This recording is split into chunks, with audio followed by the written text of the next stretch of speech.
Allow the children. It's okay. It's okay. Off your mind. It's okay. Off your mind. Chai! Now wow, people wey suppose talk truth to power don't off mic. And if we talk, now 500,000 they go summer us, call them hate speech. But fear not, Maiyegun don't come. Ingo torchlight every corner, nooks and cranny of all these bad people where they spoil our country.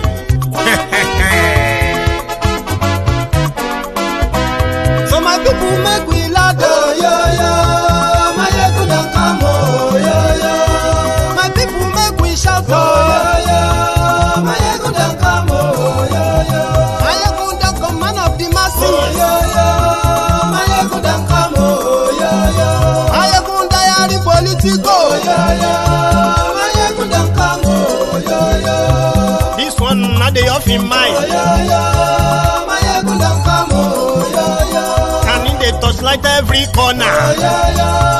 Maiyegun don't come, oh yo yo. Okay, some people be they holla say they want the power. Chai, them be promise us say we go get light and power.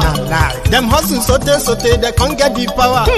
But now they know they do anything with the power. Every day, dollar just they get the higher power over naira. See them talk say make we off mind, but thank God say Maiyegun don't come. So my people make you ladder, oh yo yo. Maiyegun don't come, oh yo yo. My people make we shout, oh yo yo.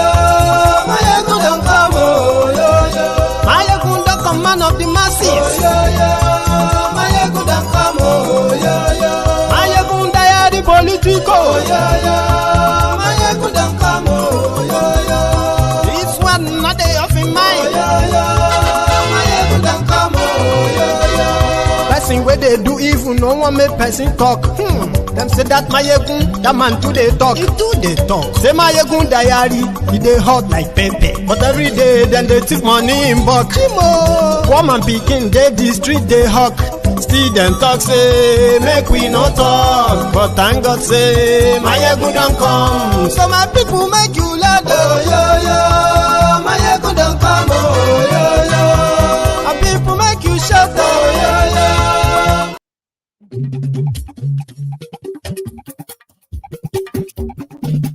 Hello there.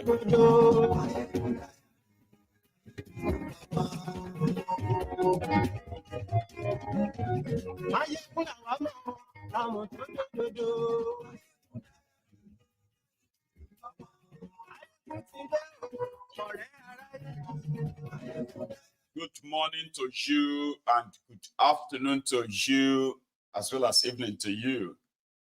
Wherever you are joining us tonight, please, this is brunch time with Maiyegun.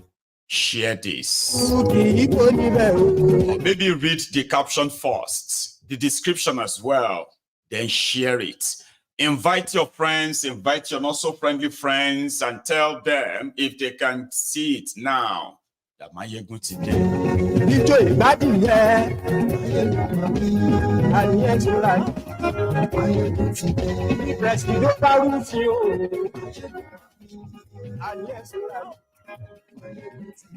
the people of Tumbum Rogo or Tumbum Rogo in Borno, I don't know if I pronounce that right, okay? But you should have an idea if you are from that part of Nigeria. Tumbum Rogo have been issued an option, in fact, that they have to leave or they will die. And who are these people? The ISWAP and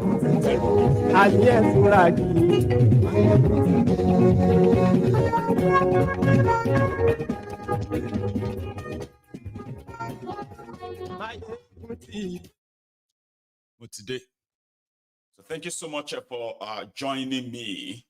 Normally, we were supposed to be continuing reading our history book, How America Infiltrated the Independence of Africa and got it rigged, as well as the continuation of their Cold War in Africa after the Second World War. I'm sorry, we have to put that down for a moment, okay? So the brunch time with Maiyegun, it's a time where you can call in any time to contribute, or you know what I mean? But again, that option is still pretty much open. But let me give you some updates. And they are like the snippets into what is still to come later tonight. While we were all busy celebrating the remembrance of the millions of people slaughtered by Nigeria, I'm talking about the millions of Igbos, there were so many other things going on. And I actually want to call your attention to few things. Because again, the most unsuccessful government propaganda and campaign since APC, Egbekegbe, came to power in Nigeria is the government-sponsored propaganda against the IPOB. It has been one of the most unsuccessful efforts in trying to, curry local and international favor to help justify the planned genocide, the second genocide against the Igbo by Bokuwari, evidently. Because, yeah, to some extent, their propaganda really works on the non-Igbos in Nigeria, and even the Igbos alike.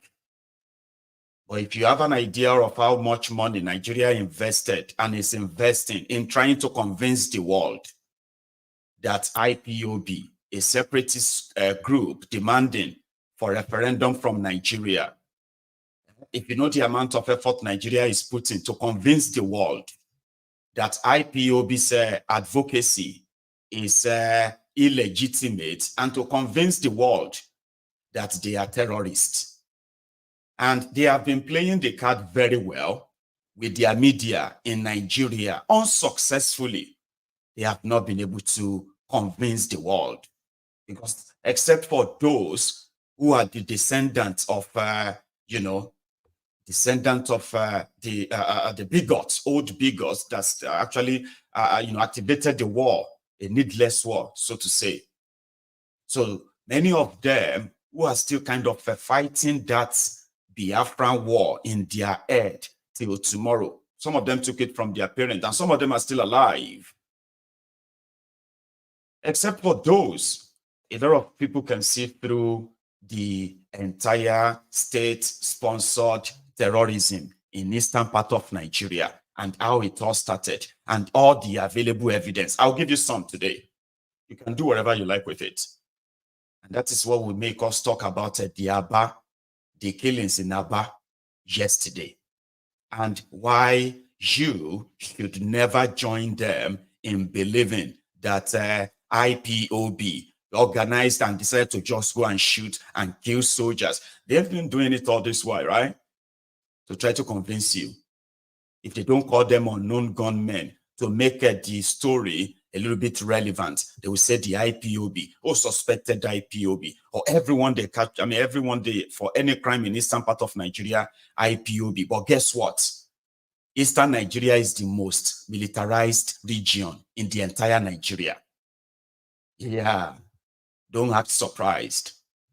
Since the time of Bokuwari, when the Fulani terrorist incursion was taking a stage in Nigeria, the Nigerian Army, the Nigerian Navy, the DSS, and the rest of them, they are mounting roadblocks in eastern Nigeria. The Nigerian government that continue to kill people, right, or just give a dog a bad name just so that you can hang it. They were shocked when the government of this country, United Kingdom, as biased as we can say evidently they are, but in this case, they could not look away from the atrocities of Nigerian government against the Igbos in Nigeria. That the government of this country actually had to open up a special visa program for Igbos, persecuted Igbos in Nigeria. If you are an IPOB member or you have been persecuted or associated with IPOB, you could actually leave Nigeria and live in the UK on the bill of the UK government. I don't know if some of you remember that. This enraged Boko Haram so much. It enraged this murderous terrorist in Nigeria so much that they decided, they said, the UK government, it was the one sponsoring the IPOB. I don't know if you remember that. Yeah, that happened. And they asked the UK government to stop the visa process. They must stop it. Then what happened? The UK government said, you will need to give us the evidence that IPOB is indeed a terrorist organization.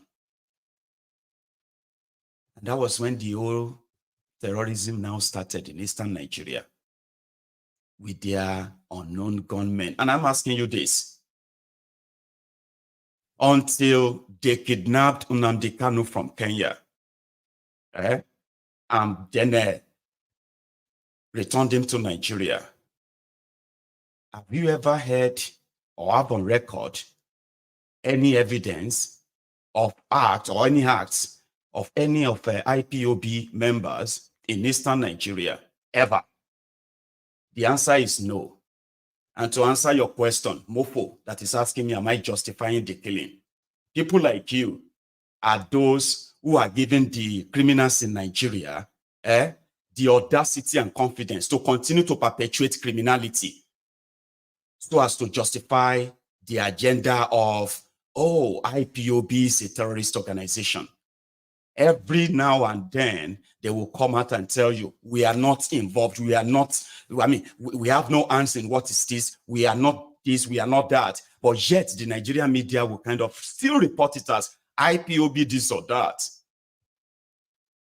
But when the Fulani terrorists actually kill, kidnap, the government of Nigeria will say, call them bandits. Don't call them Fulani terrorists. Even when they come out and say, yes, we did it, we need ransom, they'll say no. Labeling them Fulani terrorists is discriminatory. But the agenda in eastern Nigeria, which has been what we call the state-sponsored terrorism, you have the most militarized region, right? Who are just there, and it is the order to what? To suppress and spread fear among the Easterners in the populace. Whenever these unknown gunmen are operating, the most militarized region where you can actually, where you have a roadblock, military roadblock, police roadblock every 100 meters.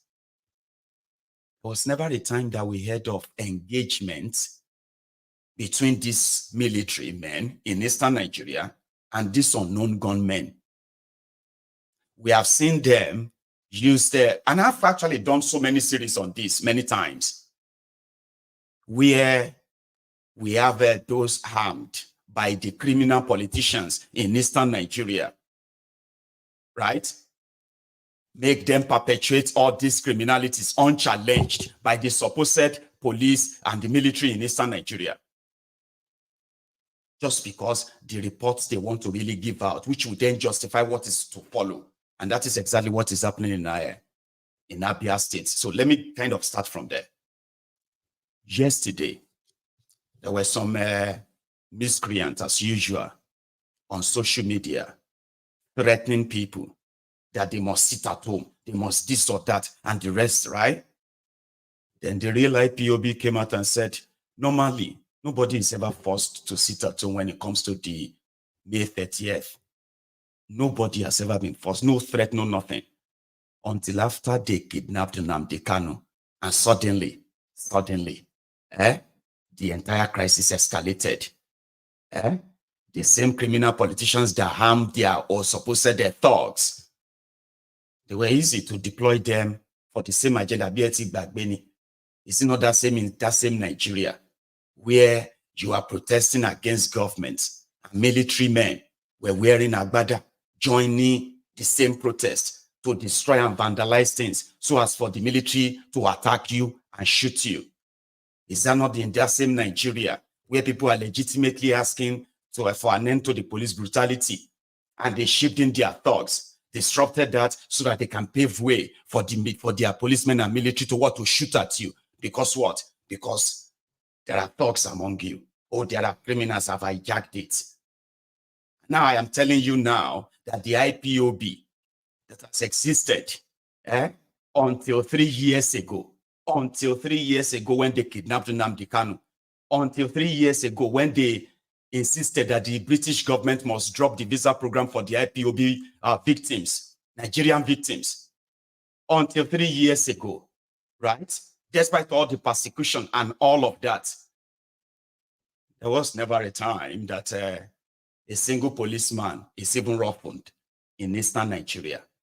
And this were the time that the IPOB's presence were so strong, and Nigeria proscribed them, called them terrorist organization. The British government said, but you will need to give us more example. You will need what? To give us more example. You will need to give us evidence, rather. And their evidence is now being manufactured. I don't know which one that Olori Bruku among you is calling, that Olori Bruku is calling a big lie. I have no idea. But we witnessed the NSAS, didn't you? Anyway, they have managed to convince some who have always been kind of easy, mumuns, to believe that the eastern Nigeria, especially Imo State, that is so militarized the moment they forced a Supreme Court governor on them. And from that moment, the gate of hell was opened. So yesterday, the IPOB said they were sitting at home to honor the slain and killed Biafrans during the war, and those that are still being persecuted now, being killed as we speak. And the only state that said, no, I mean, if people want to sit at home or what have you, they are free to do whatever they want. The government is not. While others were issuing threats. I mean, I'm talking about them and the miscreants on social media issuing threats. They'll burn you well, stay at home, if you don't sit, if this or that. Abia State said, the people are free to exercise their rights on that day if they wanted to, to commemorate the 54th year of the end of the genocide at the time. In Abia State, where some are currently saying seems to be a bit of a beacon of hope or a light among the horde of rogues occupying the governor's office or the government houses of the eastern Nigeria, Alex Otti. Now, here is where I want you to please pay attention, because pieces of information that some of you might ignore, and you have actually followed the whatever narrative they want you to follow. The state that has no anything in place that for any reason sort of postured or postulated any kind of a trouble. People were going about their normal businesses. Children were sitting for examination. And yesterday, there was no exemption. The children were in school. Those who were going for their examinations, they were not harassed, right? Then some guys in a minibus or minivan, they drove and approached some soldiers who were stationed. It's they are like immobile, stationed as usual, maybe in one of their roadblocks at a junction called Abia, Abia also junction, right? So a junction where they mounted their usual roadblock, pretty much like a target execution style. These guys drove down, came out of their car and opened fire on these soldiers, and they killed them, which is a barbaric, criminal, and terrorist act, and should be condemned by everyone who still has humanity in them. It must never be justified. That is where the what do you call it? Supposed working or a working system can easily begin to what? Begin to investigate and then find those killers. But that is not the agenda. The agenda is to say, oh, you know, nobody has any evidence right now. Here you get, but their media has reported that IPOB, some of them says unknown gunmen killed 3 soldiers in Abia because of sit at home. So they have to link it together. But the end goal is what? To justify whatever they are already doing. And since the media will say, oh, IPOB, 3 soldiers killed in Abia, by IPOB. No evidence linking them to all of that. Oh. But it has always been the agenda. And it is the most easy, or should I say, the easy way out. There's no need for other investigation rather than retaliation. This is IPOB, 100%. It must be there. They are the ones. They killed our soldier. Even when IPOB come out and say, we have nothing to do with it. Oh. Okay? We have nothing to do with this. Investigate it and find the killers. No.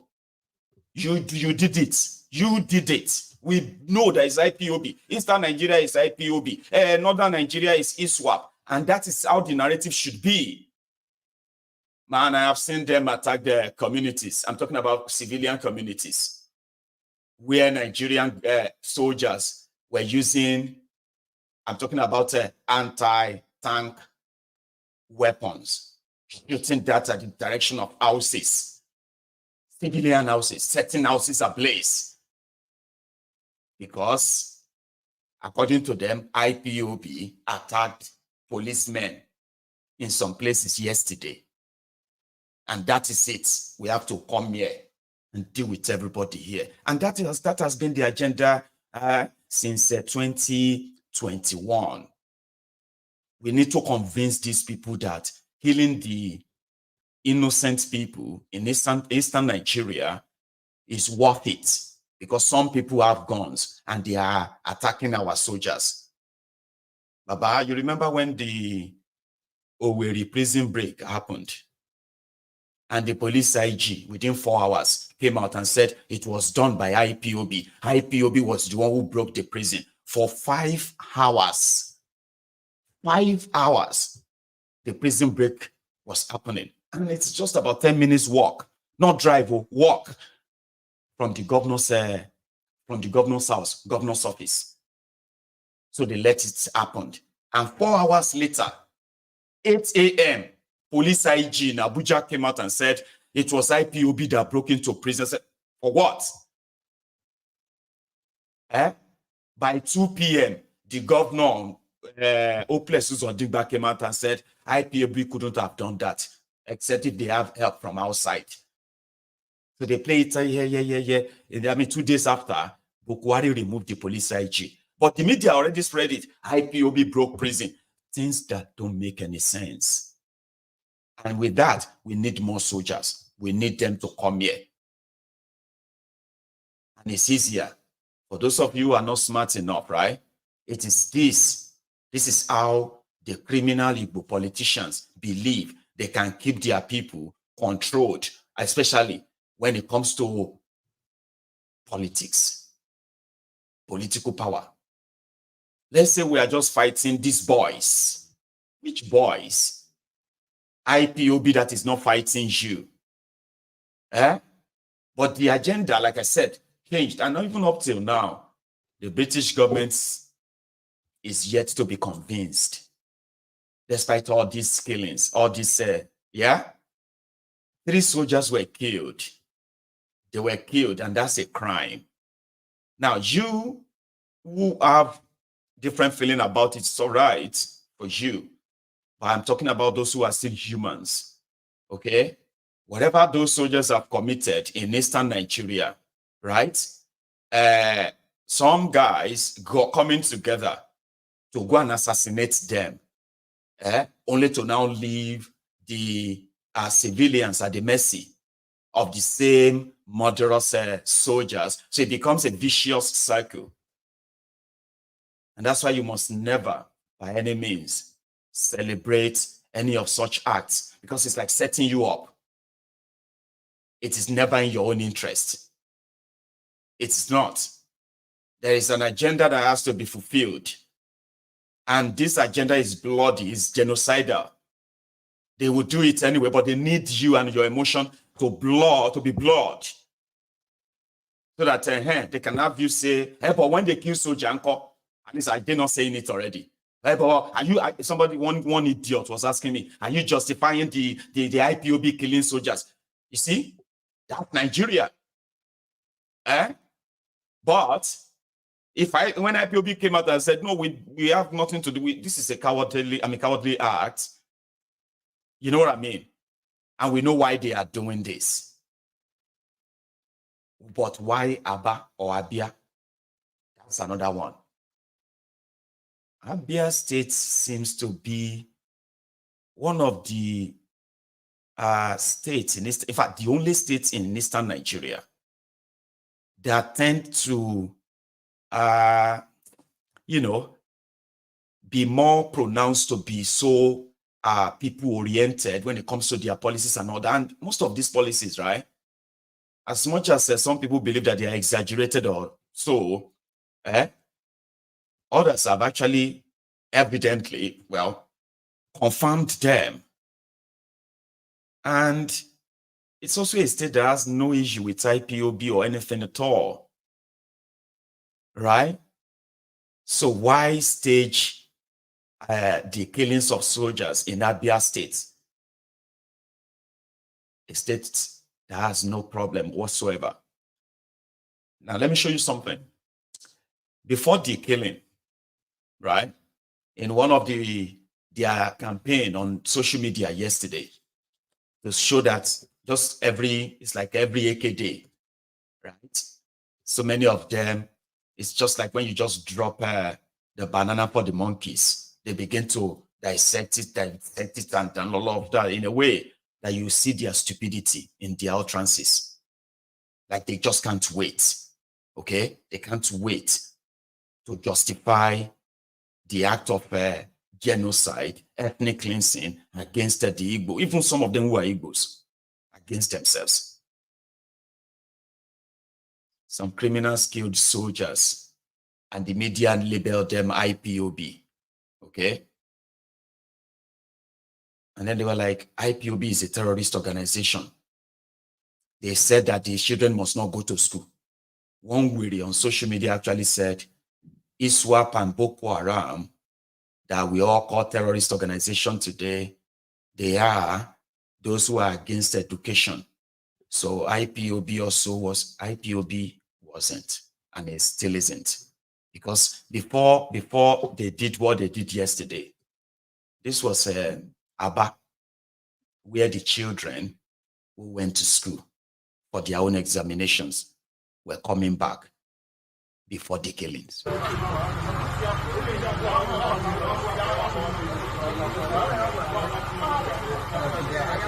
Ndị mmadụ na-asị na ha ekwu ma jiri wa ya ọ ka m video ga na so that m ga-eji ha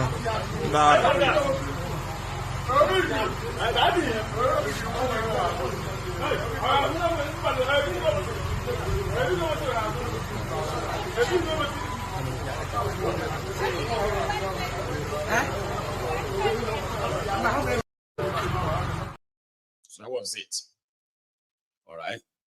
So the report of people were being stopped from going for their WAEC examination is not true.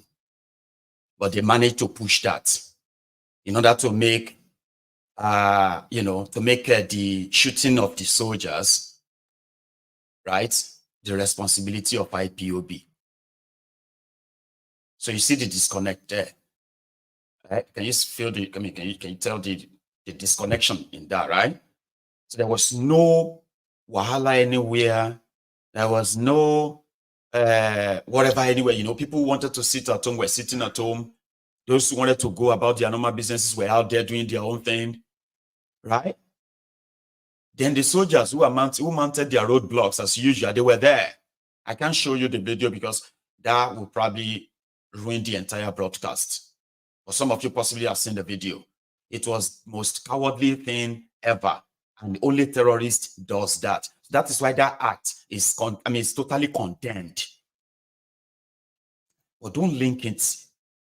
Don't try and link it to IPOB to satisfy your curiosity or your bigotry or whatever anything you feel towards them or whatever misunderstanding you probably have about them. That doesn't make them terrorists, because the criminals in Nigeria would rather ignore the criminals that they are possibly funding in order to go after innocent people because of their belief when they have done nothing wrong. Now, so that you will know, this is mostly something they staged to happen before that things will happen. The peaceful Abia states, Abba is not going to be peaceful anymore. So they now have a reason to make the life of the people hell there. The people that did not carry the gun. Listen, the car the criminals drove to kill the soldiers. There is a video of it online. The number of people who participated in the killings, the terrorists, you could see them in the video.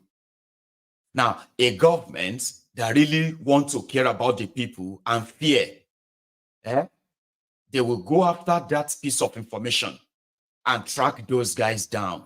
But that is not the plan of Nigeria. That won't satisfy them.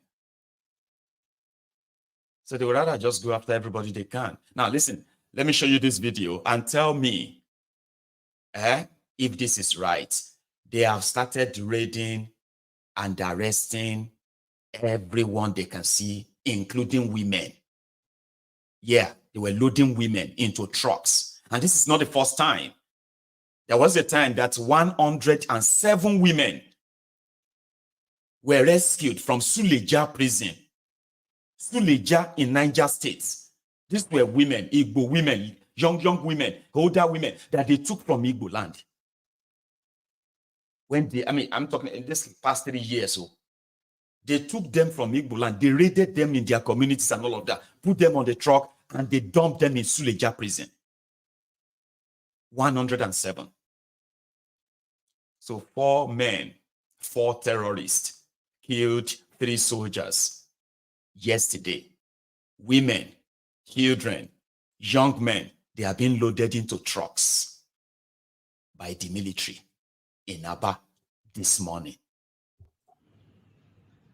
The arrests have started.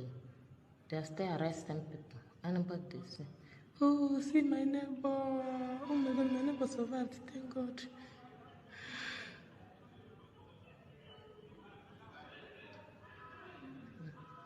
They don't care who you fucking are.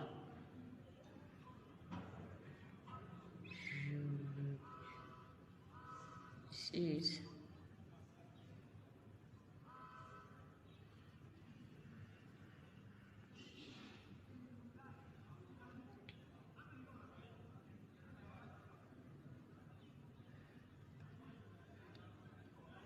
They don't care if it's a woman or a man. You enter that van. People should stop. You listen and show the authorities. Let them postpone this exam. So you tell me how that makes sense. Because every small thing you hear, you see, people, the Igbo people say should talk to their people. All these things, why don't you say the Zamfara people should talk to their people, should talk to Boko Haram? Why don't you say, the Borno people should talk to ISWAP? The criminals who killed the soldiers, They are possibly somewhere cooling off and watching this broadcast and laughing. Women, children, civilians, they will be raided because, and this is how they normally do it. They go into their homes. This has started now in Abia State. It is probably their own window to start doing what they have been doing in Imo, Olu, Osu, and so many other communities where they have killed as many as they want as we speak. And they have raised down as many communities as they want. I'm talking about Nigerian soldiers. Imagine you are in your bedroom or you are in your office and you started hearing, bah, bah, bah, bah, bah, bah, bah. Who are those? Nigerian Army. They want to arrest you because some criminals killed soldiers yesterday.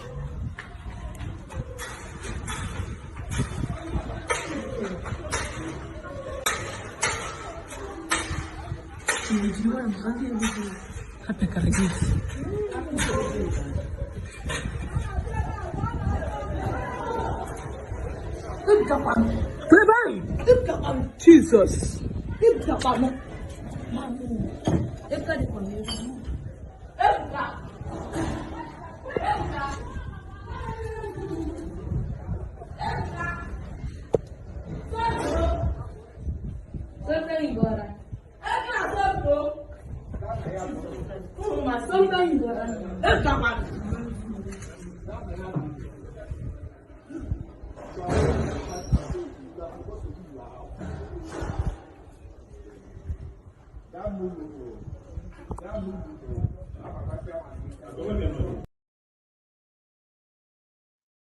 Unreal. Yes. Imagine you who is visiting your family after 10 years in America, and you just decide to take your family home to see your family and everybody, and then it started, what happened? What happened? Nigerian Army, Nigerian soldiers. They are picking up anyone they can pick, anyone in sight. If you refuse to arrest, they will shoot you. The media is ready to report that you are an IPOB member resisting arrest. They have slaughterhouse. They have a place called abattoir. You know, normally the abattoir is where you kill animals for food. They have abattoir in eastern Nigeria, in Owerri, in some of these state capitals, where, especially Ebonyi and Owerri, where they are torturing young men, young women, torturing, abusing, assaulting them illegally in the name of IPOB, including those who actually have nothing to do with the organization. And that is the state of Abia. And that's probably going to be it for some time. So you tell me how this make any sense?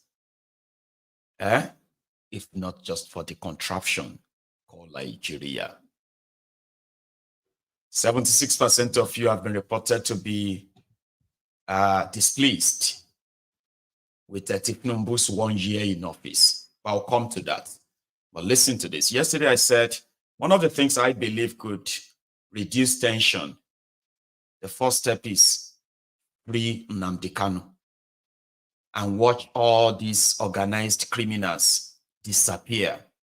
He has repeatedly came out to say and reject violence. He repeatedly said that himself, to the point that he had to make videos. But yet the Nigerian media, the Nigerian criminal the criminal military, they will never work with that. They will always come back and tell you, oh, it's IPOB, it's IPOB, it's IPOB. Release Nnamdi Kanu and watch all these miscreant armed political thugs that you call unknown gunmen and watch them disappear. Because he's the only person that will tell us for a fact, the people who are actually sponsoring all these killings, all this terror that you unleashed on the eastern Nigeria to justify why you are prescribing IPOB as a terrorist organization. You free the guy and watch it melt away, you know? And then secondly, if MK Abiola could have a national holiday in Nigeria, then millions of people that were slaughtered during that genocidal war, right, deserves more than just a mention, even more than a national holiday. But let's start from the betrayers, the saboteurs, the Igbo political leaders or the Igbo political criminals, to be bold and man up and declare May 30 every year, just one day out of, one day in a whole year, declare that officially in the entire Eastern Nigeria as a public holiday, dedicated some remembrance, celebration, what have you, commemoration. Do that. And see as well how it will become impossible for this agent of death using the instrumentality of Nigerian system to perpetuate genocide, ethnic cleansing in Eastern Nigeria. Listen to this, is it Reverend or Father or both? Please. Ka anyị bụ ndị ga-emezu ọchịchọ nke eze na ọgba anyị, ka a ga na-edisappoint na eze na ọgba anyị, ka anyị bụ ndị ga-edebe onwe anyị ebe eze ga-eri otuto n'ime ndụ anyị, n'afa Jizọs Kraịst bụ onye nwe anyị. Amen. Achọrọ ka m lụta na tata bụ May 30 mgbe anyị ji were na-celebrate Biafra Day. Otu ụdị mmadụ ma believe rinne na-ekwesị iwepụta one day in a year anyị ga-eji wee lụta n'onwere mgbe a nụrụ agha Biafra between ndị Igbo na ndị Nigeria ndị ọzọ, and agha nwa bụ agha ndị Igbo na-anụ because of our feel na-emegide fa n'obodo Nigeria na things adro in their favor, so decided to kasị ka ha n'ọlụ onwe fa declare their own country na Republic of Biafra. Ndị Nigeria ndị ọzọ ganga up ebe wee nụsụ ọgụ anwa last for 3 years egburu ndị Igbo a slaughter in millions. Okay, so many people lost their lives. Mana mgbe anwa na-anụ ọgụ a ị na-anya na ihe akpọ Biafra manufacture their own airport ozugbo n'uli, where their own plane will like a manufacture now refine their own oil, fuel, when they fuel motor. If technologically they began to develop more cars and more vehicles, maybe so many things. A car more blue no but I survive, that country survive. By now, Japan China by now I can the most developed African country anywhere on the face of the earth. But unfortunately, that project failed. Okay, manai kwesịrị iwepụta one day were na-celebrate ndị niile bụ ndị tufu ndụ fa wee na-agwa ụmụ anyị na-enwere ụdị ọgụ dị otu a, maka na ije na history na Nigeria ban go history. One of the reasons eji ban history na Nigeria bụ ka a ga ndị elutara na ụdị ha mee. Anyị nwa bụ ndị Igbo kwesịrị ịdị na-ekwusi eke na ụdị ha emego na Nigeria, so that onwe ka esikwa wee chọmakwa ịdị na-egosi anyị na onye Igbo ekwesịrị ichi na Nigeria na-eme ụdị ha na-eme, a na-elutara ha n'ọkwa ụdị ha ka emelu mgbe a ndị nna anyị ha ji wee rise up wee fight ya, so that ka ha wee dị careful about the way they treat the Igbo man in this project that is called Nigeria. So anyị ka na-ekwu ebumnobi last year May 30 anyị kwuru okwu just on Biafra, wepụtacha some video clips gosisi ụfọdụ ife, mana disi anyị sị ka a ga na-eji na wee melu ebele ụtọ, mana na anyị ga-ekwu na ụdị ha anụnwa mee ka anyị na-elutekọta dị na consciousness of the Igbo man. Ọ ya kpata ụfọdụ ime anyị ji wee sọpọtụ ha na abịara na Biafra Day, etina burial, etina wedding, etina anything. Onye ọbụla lota were ụbọchị a respect ya our fallen heroes. So for some of us anyị nwa na-ekwu na okwesị na-aga na-eme and na oluru anya na ụbọchị anwa onye ọbụla nọlụ lota no nwere mgbe ndị Igbo egburu fa in their millions in this country that is called Nigeria. Nwa gị jụọ gị gịnị kpata na ejere akwụkwọ, gwa ya ife kpata na ejere akwụkwọ, gwa ya ife kpata na enwere obere, gwa ya ife kpata na onwere any activity enwe, not because na anyị na mourn our fallen heroes. It's very important that we keep it in the minds of our people. Ka ndị ebe anyị wee na-ama na anyị agabigo ife yiri ife dị otu a. Onye ọbụla bụ onye Igbo all over the world kwesịrị ịma na tata na anyị na-echeta ndị na-ewufuru ọbalafa because of that project that failed. Project aka bụ n'ọwa ọkụ, maybe anya iru na anya ma adị otu ọ dị anyị taa, maybe ụmụ anyị ama nọ n'obodo oyibo na Ghana, nọ na Tanzania, nọ na Uganda na-eje school n'ụmụ African countries enwere ebe ọ gbara ha na ọ gbara anyị nafa. Okay, all because that project failed. That's why IG were trapped inside this project about Nigeria. From 1 year anniversary, onye win election, 1 year anniversary. Gonna come on a commission after 1 year. Ejena bridge alo since 19 breed Mejenia refurbish ya so nka na commission say na dey build elu nke nwa just nothing to show mana Jena Abia State yesterday I'm na Rice TV watching everything live. If you project upon project upon project upon project upon project upon project for the past 3 days and a commission projects in Abia State 1 year nkete the man on office obodo kwụrụ ọtọ change ụmụahịa kwụrụ ọtọ change everywhere kwụrụ ọtọ change 1 year nkete oh yeah bụ statement actually ji Biafra wee make mana ndị ọjọọ ndị obi ọjọọ ndị afọ ọjọọ ndị achọrọ progress ndị achọrọ development dala ihe niile kụọ ya naanị ma Chukwu ga-enyere anya ka God will raise men like Alex Oti in this southeastern Nigeria. Other governors Nelianya Kafafufebo governance. Fifebo na mmadụ bụ a Christian not in a position of authority, changing the face of his state. Ndị ọzọ Nelianya ka anyị wee dozie ani Igbo adị otu kwesị ka ọ dị iluzi ebe a na-agwasị gị na ọkụ na-enwu asị na ọkụ na-enwu 24 hours asị na mmiri agbago asị ụzọ niile nlụpịa everything na commission things 1 year nkịtị in office everybody n'obodo a can testify na ha ji anya fafu ife bụ government ya bụ ife kwesịrị ime na ana Igbo mgbe anyị developere ana Igbo a the rest of Nigeria afụ na anyị ga-atọfa poll fafu why we were struggling for Biafra. At least, you know one thing I love about the Igbos. There is no amount of how Igbotic you might be that they will never make their language easier for you to understand. They will always have that English in the middle. You will get everything they are saying. Tell me you didn't get what he's saying. Yeah, the Biafra project of 1967 to 1970 might have failed. But Biafra itself hasn't failed. So to keep that, because according to him, it was like, you know, the people that for 30 years were able to start manufacturing their own weapons, refurbishing their own planes, manufacturing their own, tanks. In that short period of time, if they had succeeded, they would have been like Japan. That's what he said. And that belief is a very strong belief that is genuine. Because indeed, for survivor, they had to be creative. They improvised. They survived 3 years of bashing all over the world. So that kind of people and that achievement, that greatness, we shouldn't just only remember Biafra for the death.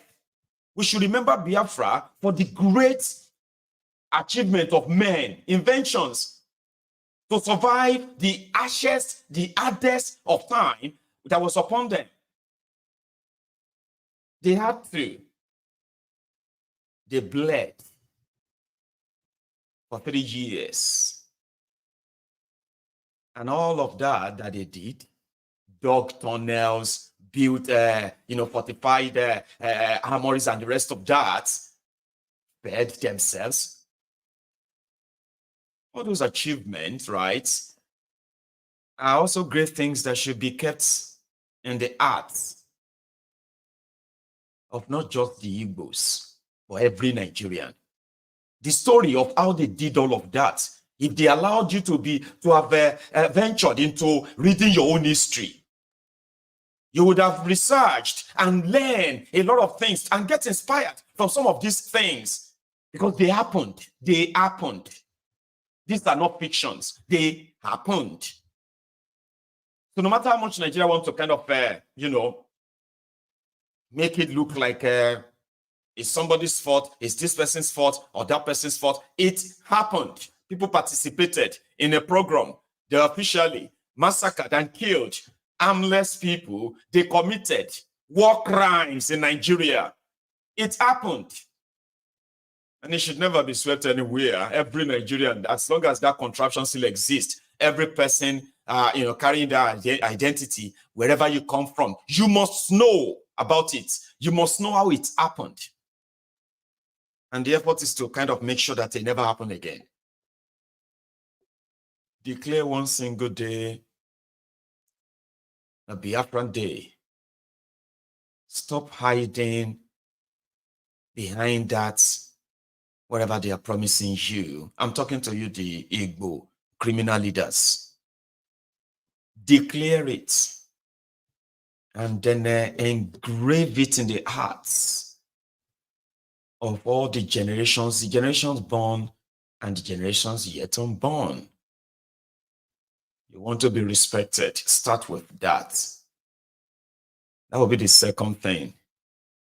Going forward, 76% of Nigerians said Tunbum is a disaster.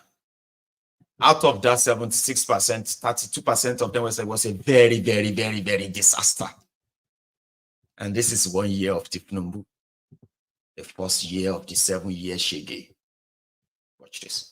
That the summary of Mr. Gideon Joe, my dear friend, and Mr. Johnson has actually provided context to our data, because sometimes people wonder why are we presenting this sort of data, but we provided context. So basically, in terms of the state of affairs of the country, our survey has shown that 84% of Nigerians are sad with respect to how the country is going. Similarly, 81% of Nigerians feel that the country is currently heading in the wrong direction. And when you ask them about their personal economy in the last 1 year, 74% say their personal economy have worsened over the last 1 year. So this gives you a very grim, stark reality of the level of suffering in the country. And when we ask them the question, what is the biggest challenge facing you personally today? The biggest challenge shown is hunger, followed by inability to meet their basic needs, unemployment, heightened insecurity, and electricity. So in that order, Nigerians have said that these are the biggest challenges facing them. And that is why it is not surprising that when we ask them the question, how would you rate President Bola Tinubu's job performance? It was an abysmal rating. I can tell you categorically that 78% of Nigerians rated President Bola Tinubu's first year in office abysmally. And this consists of 49% who rated him very poor and 29% who rated him poor. Similarly, the Senate under Senator Godswill Akpabio has gotten also very dismal rating. 81% of Nigerians, assess the Senate very, very poorly. Also, 79% assess the House of Reps under Honorable Tajuddin Abbas poorly, as well as 75% who rated the judiciary under CJN Olukayode as poor. So Nigerians are dissatisfied. If there are major things to be taken out of this study, two major points. One is the fact that however policies are put in place or policy reforms or policies are introduced, Nigerians assess the policy of government based on their quality of life. So food on their tables, clothes on their back, roofs over their heads, money in their pockets, and jobs that keep them sustainably engaged. These are the basics, the basic essentials that Nigerians are looking at. So we look at two things that came out to me. Don't look at two things anymore. I've told you the result. You are still looking at two things. Abysmally, very poor. Tunbum, what do you think about yourself? Defend yourself. So let's hear it. Tunbum, defend yourself.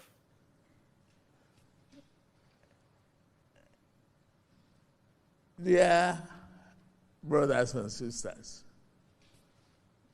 yes, I am in charge here today, but you are running a constitutional democracy. And we are put to you to summon the governors.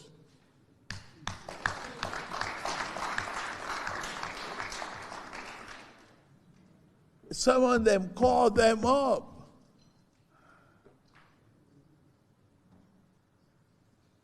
And doing my best to improve the revenue of the country and giving them their due. But they must equally be sympathetic to the populace, and they must consider the need of the local people. People reside in the local government.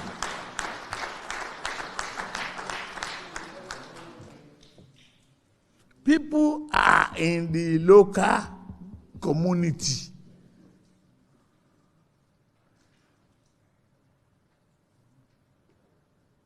That is where they reside. That is where they feed. That is where they garden. That is where they cook.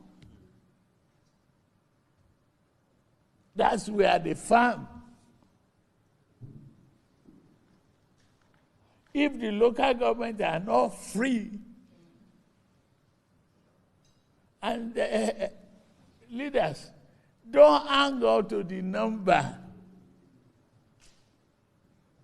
We have 774 local government. It's just a number.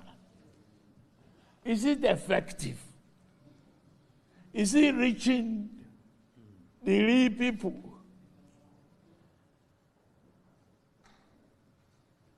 Who is being held accountable for this money?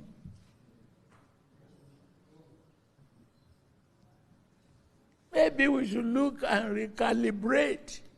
One version that was good 4 years ago might not be good today. And when we won the votes, we go to the locals. When we get the vote, we move to Abuja.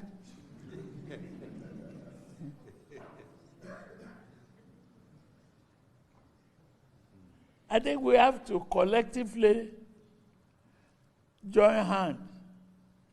I need for you to get us a committee of people that can really embark on the campaign for our value to change.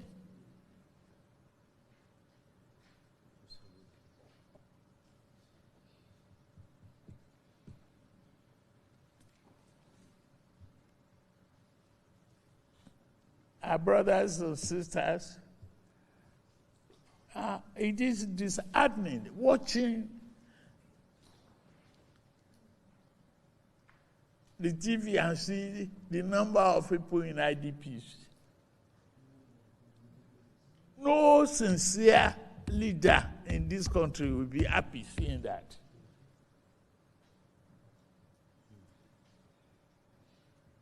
We have to pull together to rescue Nigeria from banditry.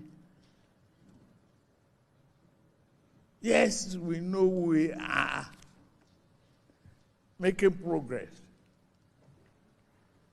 but we want to eliminate that one completely.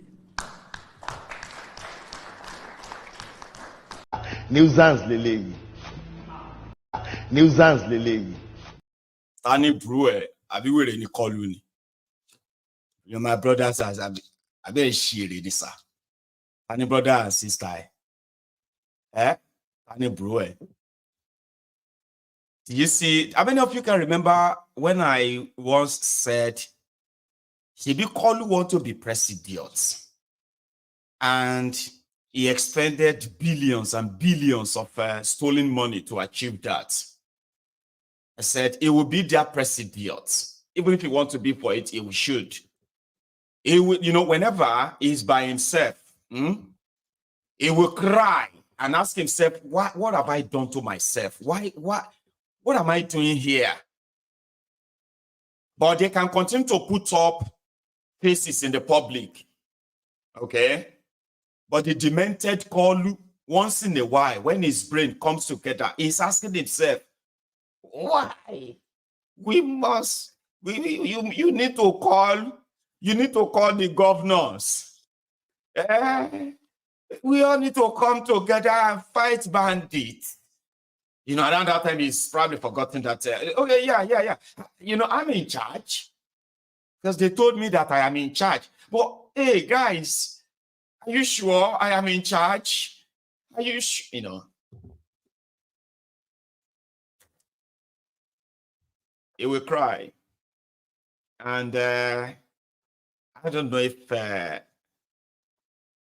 whole worries is going to be enough to kill him. But as a tough criminal, right? I think he will be able to cope.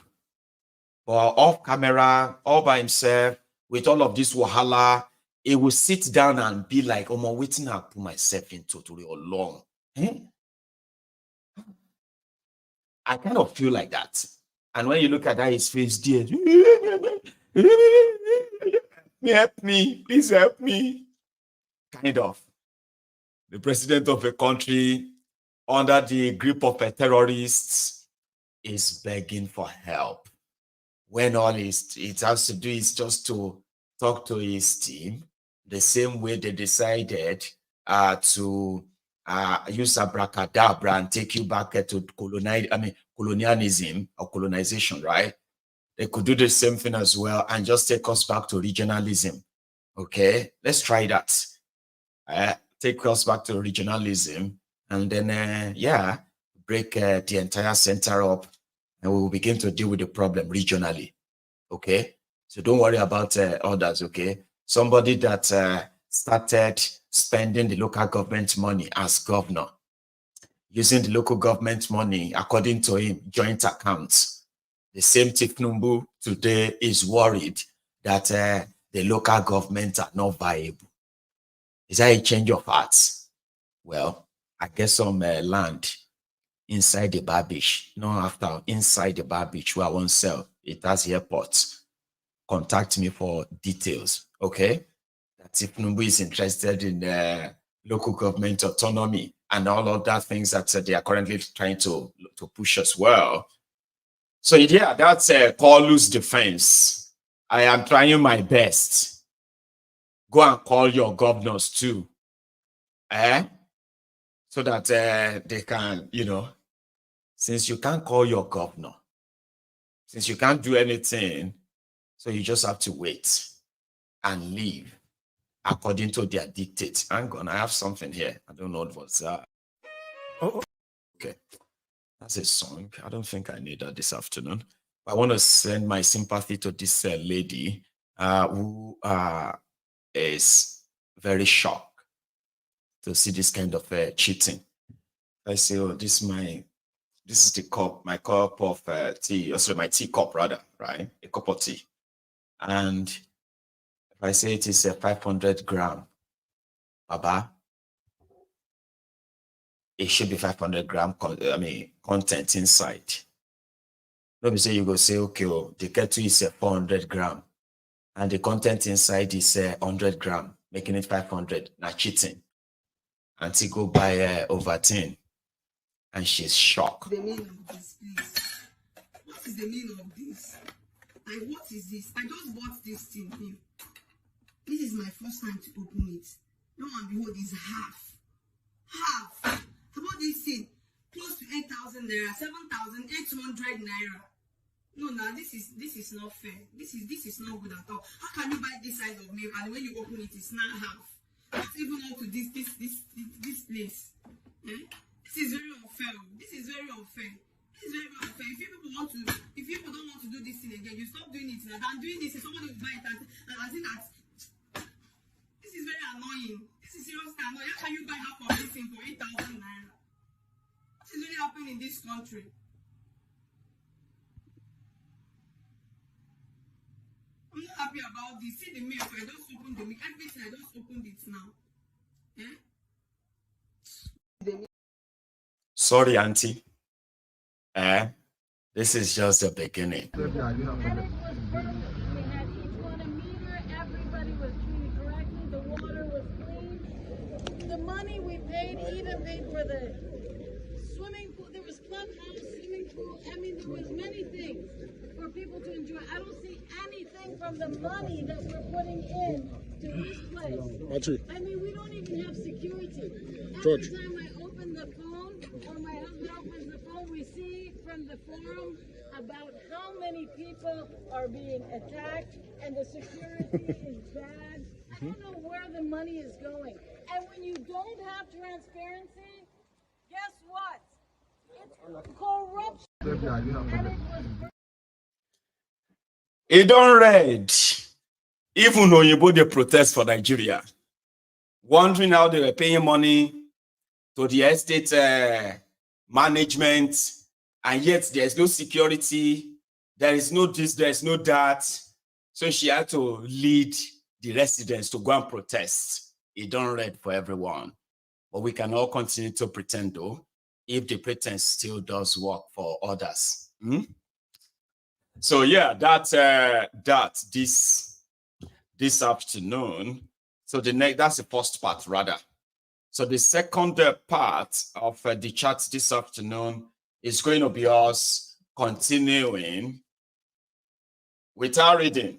Even though I intend to take calls, right? But we'll take the call, let's say in another hour. Or yeah, in another hour. So if we have the chance of taking it off, okay, maybe one or two, and you can react. We finished, so we stopped this halfway the last time. And maybe I should take a break in between so that at least to have some semblance of say, okay, that's the first phase over and this is another phase. So are you ready for that? You ready? The cost of fuel has gone up.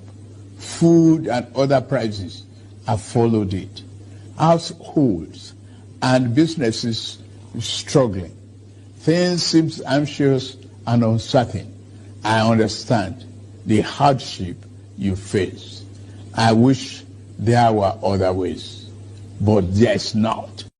Chai!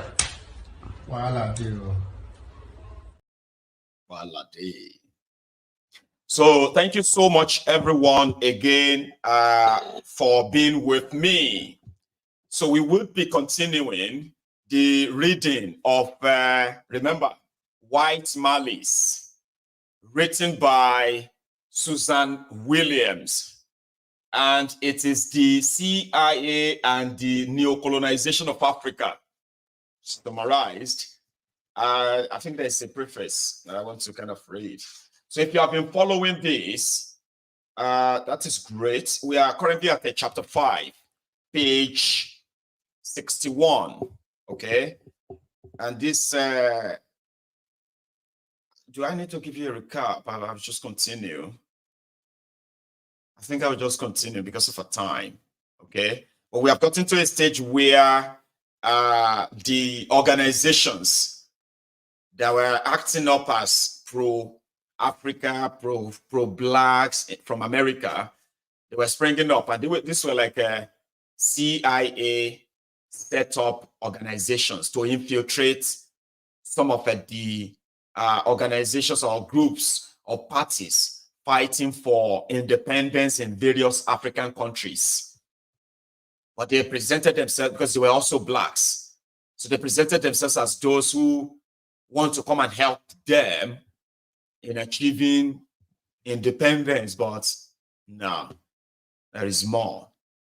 So I'm going to continue from where we stopped midway last time. So, and this is now. So they said, then I'm gonna go to. So the CIA had funded, had funded the inaugural convention of the Congress in West Berlin in June 1950. And they are talking about, okay, let's continue.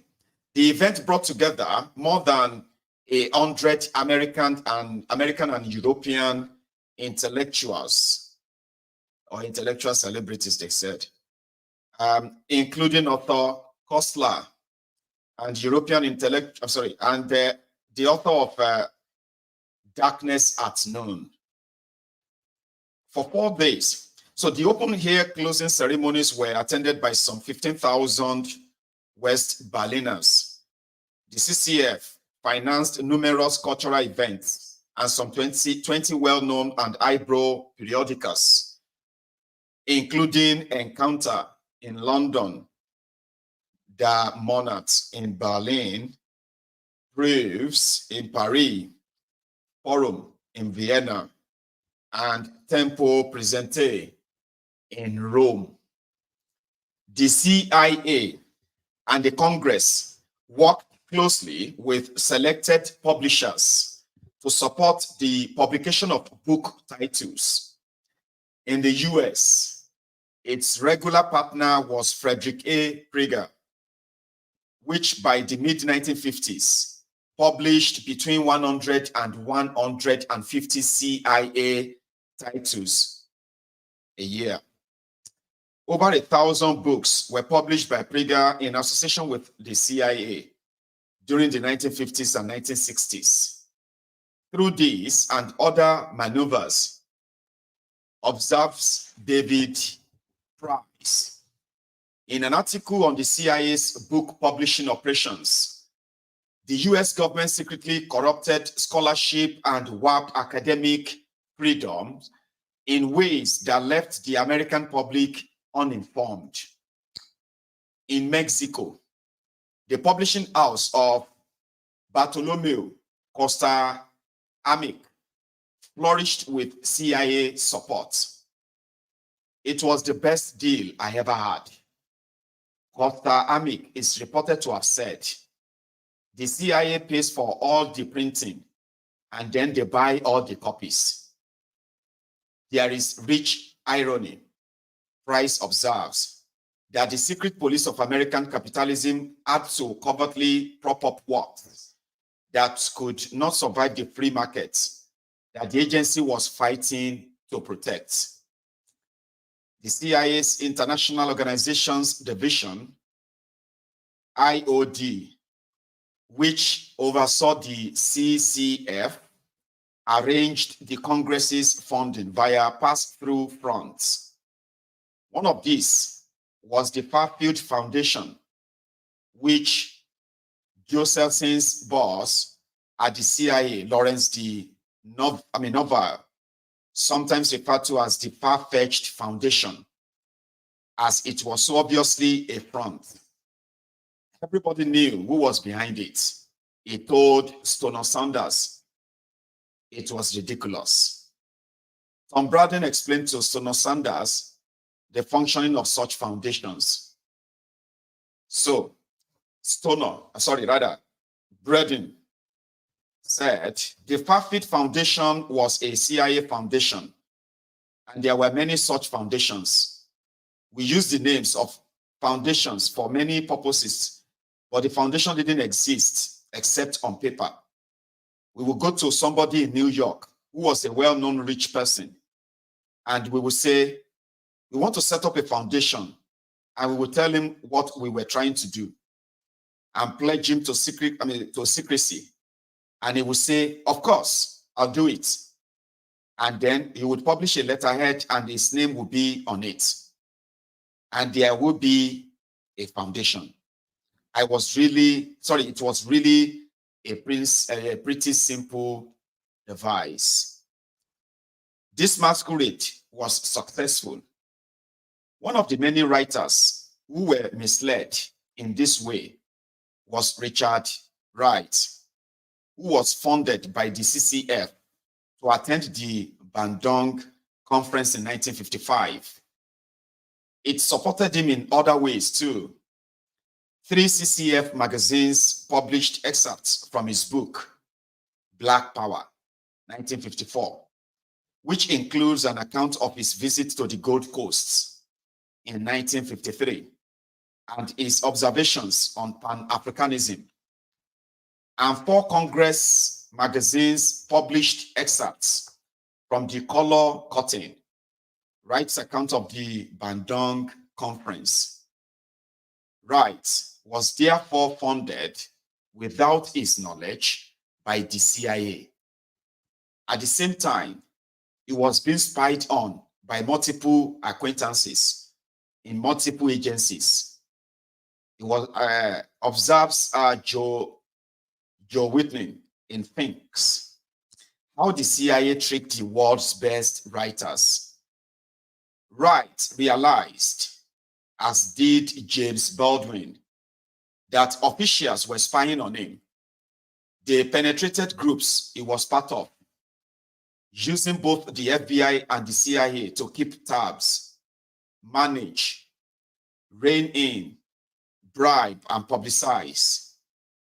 The dual role that the CIA played by likely spying on and definitely funneling money to figures like Wright and Baldwin was positively schizophrenic.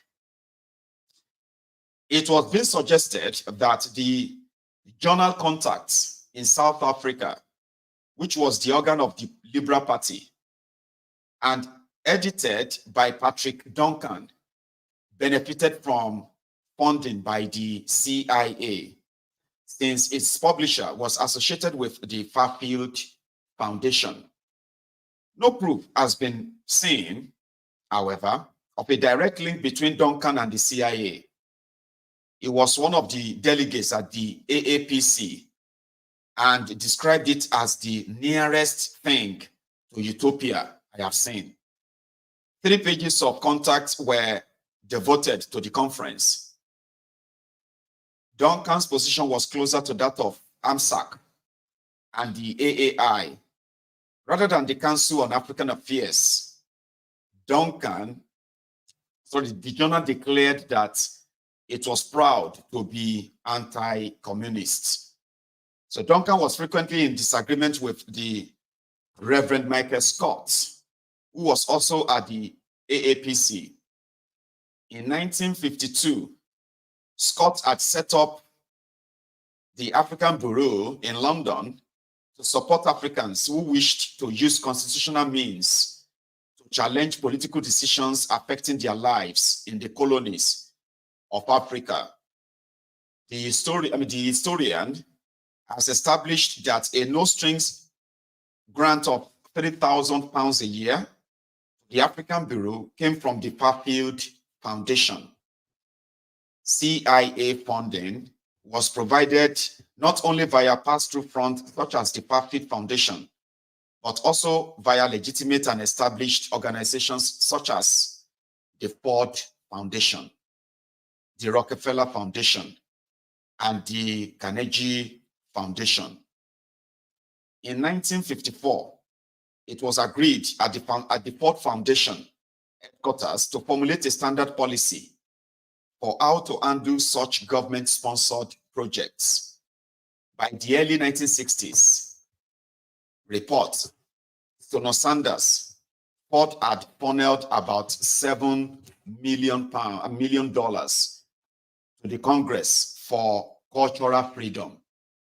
A CIA study in 1966 argued that this was particularly effective for democratically run membership organizations, which need to assure their own unwitting members and collaborators, as well as their hostile critics, that they have genuine, respectable, private sources of income. Wole Soyinka, the Nigerian writer and future Nobel laureate, was shocked to learn in 1967 that the CCF was a CIA front and that he had unknowingly received some funds from America's Foreign Intelligence Service. He was bitterly disappointed in Melvin Lasky, one of the intellectual leaders of the CCF and the editor of Encounter, who did not deny direct knowledge of the agency's involvement. Soon enough, exclaimed Soyinka, we would discover that we had been dining, and with relish, with the original of that serpentine incarnation at Ibere. The devil himself, romping in our post-colonial garden of Eden and gorging on the fruits of the tree of knowledge. it has been suggested that some of the African authors who were funded indirectly by the CIA were aware of the process. But there was no apparent reason for African writers to mistrust the organizations offering assistance or suspect the dystopic reality that the US government, which loudly articulated its support for the freedom of Africa, would use its foreign intelligence service in this covert way. The US was not alone on the Cold War axis in its patronage of artists and writers in Africa.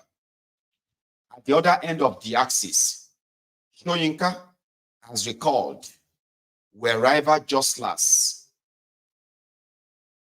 In Nigeria, utilities were a routine form of patronage.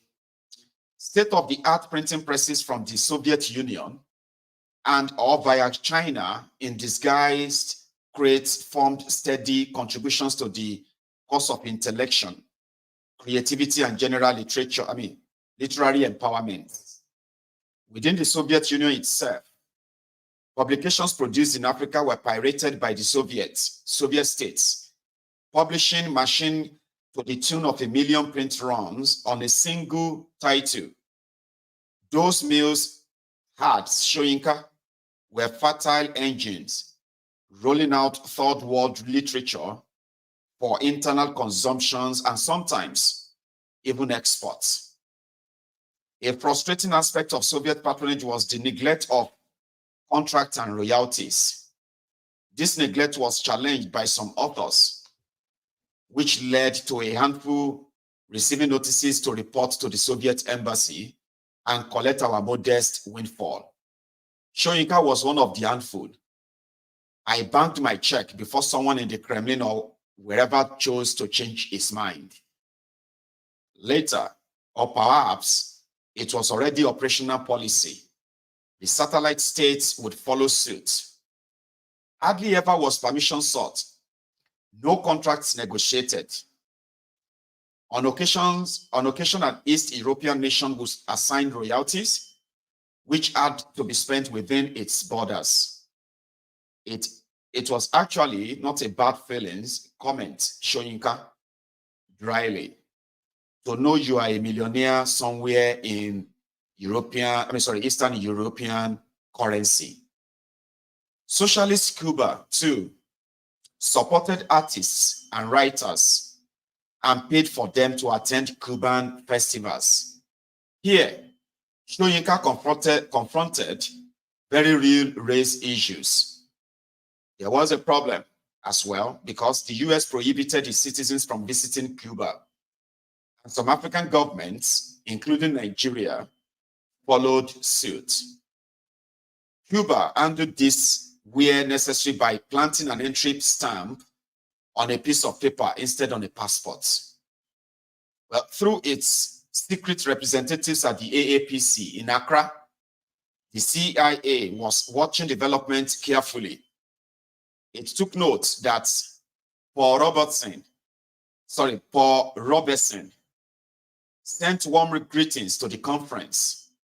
It also produced a report on Eslander Robertson's attendance, with details of an interview she gave shortly afterwards, in which she drew links between the freedom struggle in Africa and the civil rights movement in the US. The question of Africa, she said, is one of colonialism, and the American Negro, too, is held in a colonial position. Its solution in Africa is bound to have repercussions in America.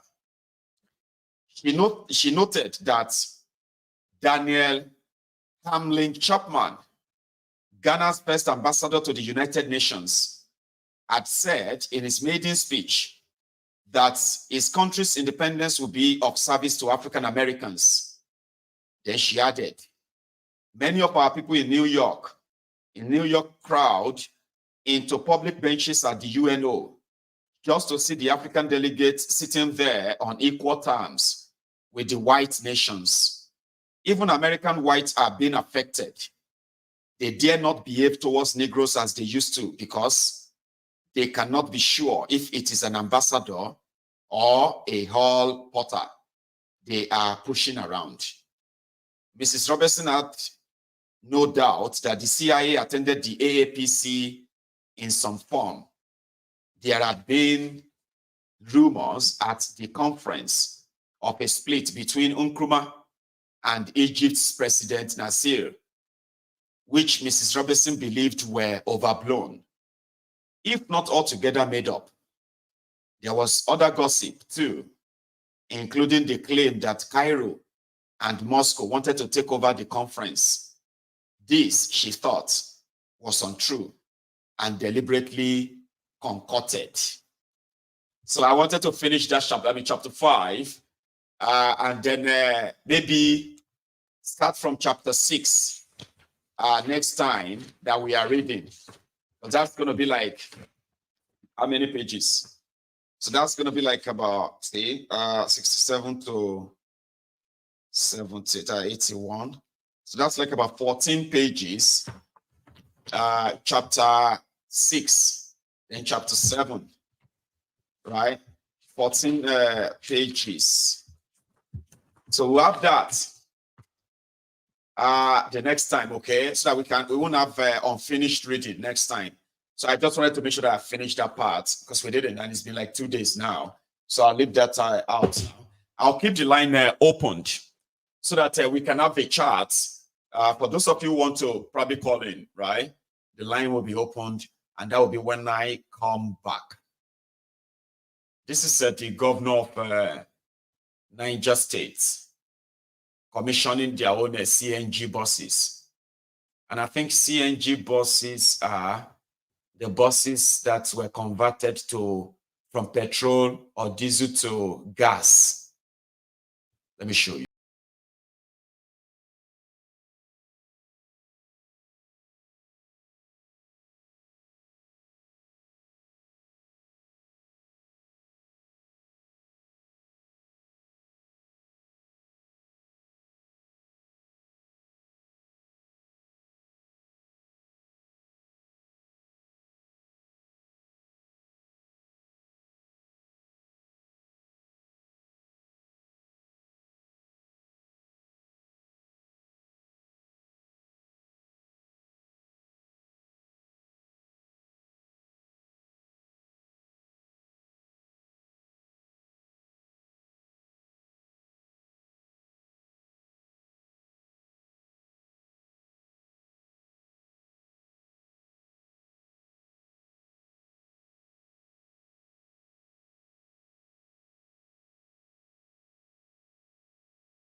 Out, okay. Sorry. The line is opened again, and if I pick your call and I'm still talking, you just have to stay on, okay? If you really want to join the chat. So here is the first caller this afternoon. Good afternoon. How are you? Castle. Hi, Uncle Margo. Aduke. Good afternoon. How are you this noon? I'm very well. Good afternoon, everybody in the chat. Good afternoon to you, darling. Cool. Please. Uncle Margo. Yes, ma'am. That book that you're reading. Yes. It's making so much sense. So you know that I've been making the argument about education. Yes. But I've also realized in order to push education, you need money. That's right. So it makes so much sense how the British were able to invade Africa. It was the government that invaded Africa, and the government had the money. That's right. So the correlation with what you were saying, I said to myself, so the real issue here is that those of us who want to change Nigeria, we need money. A lot of it. We need money. And it's the propaganda that's going to change Nigeria. And the only way you can have propaganda is with money. A lot of it. So when you said the parts where you said about the printing press, yes, I said to myself, yes, because do you know how expensive it is to get those machines? I know. It's not cheap, Uncle. Not cheap. So there's a difference between government money and independent money. Yes. You know what I told somebody, Aduke? And I think I've actually said that on this program many times without sounding too overconfident, right, Aduke? If anybody says, you this Maiyegun shouting this your Yoruba nation, Yoruba break up Nigeria thing, right? Now, what is it going to take you to make that happen? And how long is it going to take you? If I see anyone from anywhere that says, I will write a check of $100 million for a starter, and I will be writing this $100 million for your movement every year if I see progress, okay? And I want you to deliver the breakup of Nigeria in another 5-10 years. Aduke? Yeah. I will break up Nigeria within 2 years. Yeah. You see all these politicians who don't like talking about it, all their TV stations who don't like talking about it, all their media, they will turn around and talk about it. Their churches, the mosques, everywhere, it will be a thing. We will stage endless 1 million, 10 million man march conveniently. Police will march. Soldiers will march for Yoruba nation. That's what the money is. You need a lot of it. Without shooting a gun, no. Meanwhile, around that time, with that so much money, you will freely assemble ready-made volunteer army. You will harm them. If it's going to lead to anything else as well. That's what money can do. Yeah. You get what I mean? So a lot of it. A lot of it. And it's not a magic. It attracts a lot of people and it changes a lot of people's mind. Suddenly, they will believe that there is Yoruba nation that is possible. The traditional rulers, everybody, you will see kings in their thousands carrying placard and banner demanding for Yoruba nation with such money. Well, it's the money. It's a lot of money. I also wanted to clarify looking at propaganda from how you can use it yourself. Yes. Because the government uses propaganda very well. So if you say you want to help Nigeria, don't open a charity. Maybe open a nightclub. You want to help people in your community. Don't open a school. Open a bar. Because the propaganda is indirect. Propaganda is you being able to indirectly get to your people. Yeah, you weaponize their ignorance. Or you recognize their enlightenment. Either way, you can use that to either positive or negative. That's what propaganda is. Exactly. And then I think about the education system in Nigeria, and I was saying to myself, majority of the private schools in Nigeria are not owned by Nigerians. So going back to what you were reading, there's clearly some, co-founders who are not Nigerian. That's why the startup industry in Nigeria is doing so well, because the money is not coming from Nigerians. It's not even organized by Nigerians. And see how they targeted creative writers too. Clever, because our creative writers are hungry. They give them visas like that. Oh, come to America to attend this conference. They didn't know they actually helping the CIA to get in even more. They have no clue. Yes. And I some of them who actually had the clue, they didn't mind. It's harmless anyway. So I'll take it. Yeah, and I feel like we need to be more aware now. When you start seeing adverts about scholarships, you start all of a sudden you see the Chinaman has a picture It's because they're trying to get into the country. Yes. And they could only do that by pretending to actually sharing something with you. Yeah. By bringing you over and then sending theirs there. But by the time, it's like going to be, you know, it's going to be like what somebody said, a Ghanaian, right? It said our parents said when the missionaries came, right? They brought the Bible, okay? And once they landed, they said, close your eyes, let us pray, right? So everybody closed their eyes.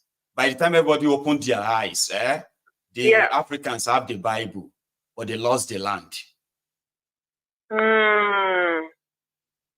And that's why we're more religious today. And we have the best of the best continents, but they make it more like unproductive or in any way unconducive for us to succeed. Because we kept the Bible and they took the land. Yeah. Oh, anyway, Uncle Maiyegun, I really enjoyed that session. I really enjoyed it. I'm going to buy the book because of you. You should. And you know, the beautiful thing is that if you buy the book and you are like becoming lazy reading it, right? By the time you see me reading it, you can get kind of motivated to say, you know what, Maiyegun stopped, now I'm continuing. Oh, Uncle Maiyegun, before I go, yes, ma'am. Can you do an Amazon link with all the books that you suggest we should read? And then you get paid from it, just to let you know. You know, most of them are like donated. Members from the platform order them and they just send them to the studio. Yeah, but you can do something called Amazon link. Yeah, on Amazon. Yeah, I can look out for them on Amazon every time. myself. Yeah, so that every time we buy the book, you get a cut of the money. Do I? Really? Yeah, it's called Amazon affiliate. Okay, I'll look into that then. That sounds good. Thank you. Thanks, Uncle. Yes, ma'am. Have a wonderful afternoon, okay? Cheers. Thank you, Uncle. Bye-bye. Yes, ma'am. Yeah. I say I do. Okay. And you can also be part of this too if you are watching, okay? Where you too can add your own contributions, right? Your own views. Now I kind of feel tempted to continue reading now. That, you know, anyway, yeah, I think I have another caller. Hello there. Hello, Professor Maiyegun. Baba. Good afternoon. Good afternoon. How's the day? Well, very well. How are you? I'm fine, Maiyegun. Thank you for today. Another assignment this afternoon, my brother. This is Bright, your friend calling from Italy. Right. Oh, Baba. My brother. They see where they go for Abia State right now. There is no day that there is. You know, Nigeria is like you used to say, it's like a crime scene. So a crime scene is always, you always have, you know, when you always find things that will link to the other, you know, it's a crazy place. So, you know, every day as I grow older, I'm kind of confused. Like, you know, I kind of ask myself, is this really how the world the system, is it how the world really operates?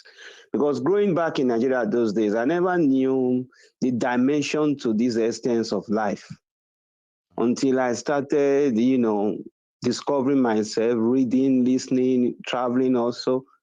I now understand that, you see, it's a war.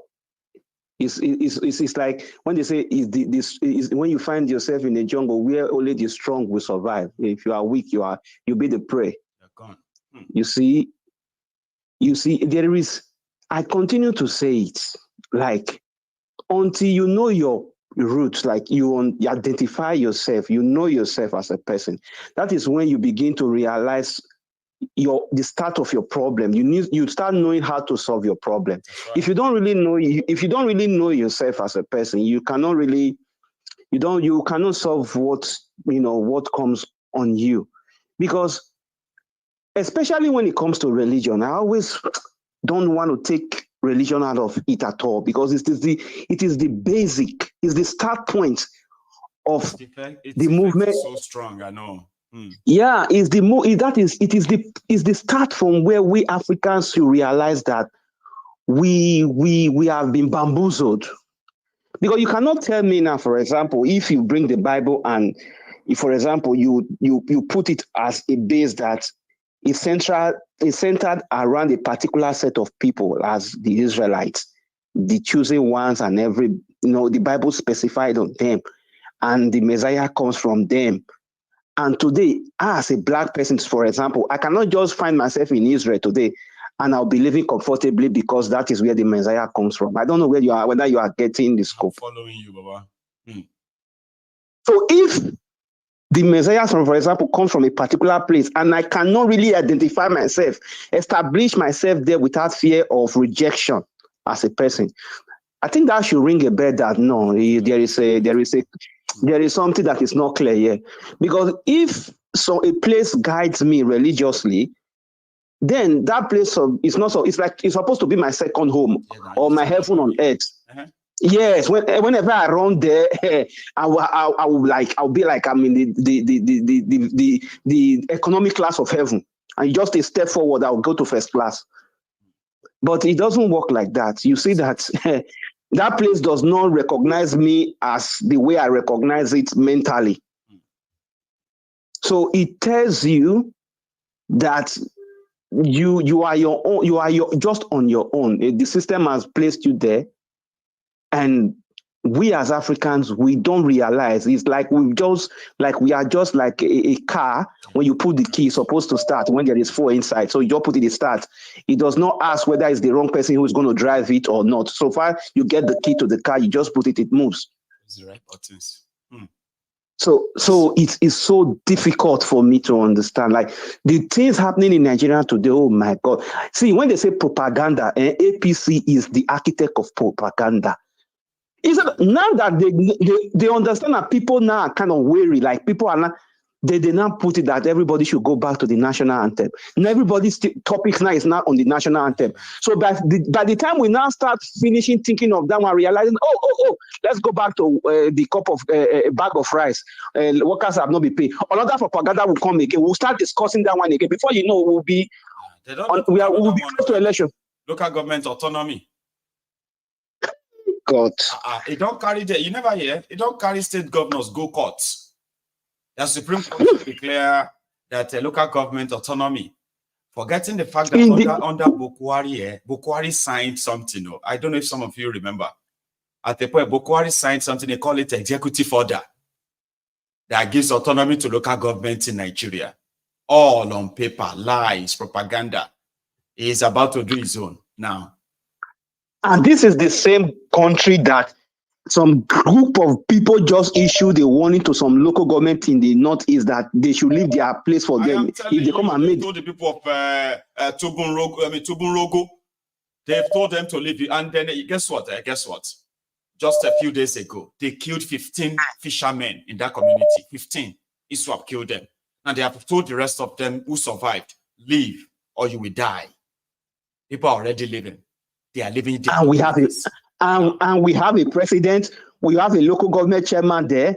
Then you have a governor there. You have ministers. You have, see, I just sometimes the whole thing's me. That is why I've always told people that are closer to me. There is no matter of conviction. You will convince me to tell anybody to go and vote next time.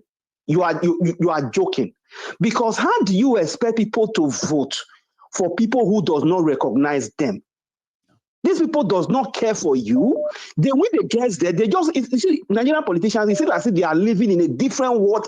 It's like they don't live in Nigeria, but they are inside Nigeria. It's like they don't, what they are saying is different from we as Nigeria. What we see is different from what they see. Alternative world. Mm-hmm. You cannot imagine somebody who thinks straight, a whole senator, will sit down in the parliament and be talking of how to change national anthem with what is going on now. Not be juju be that. Not juju. It passed juju, sir.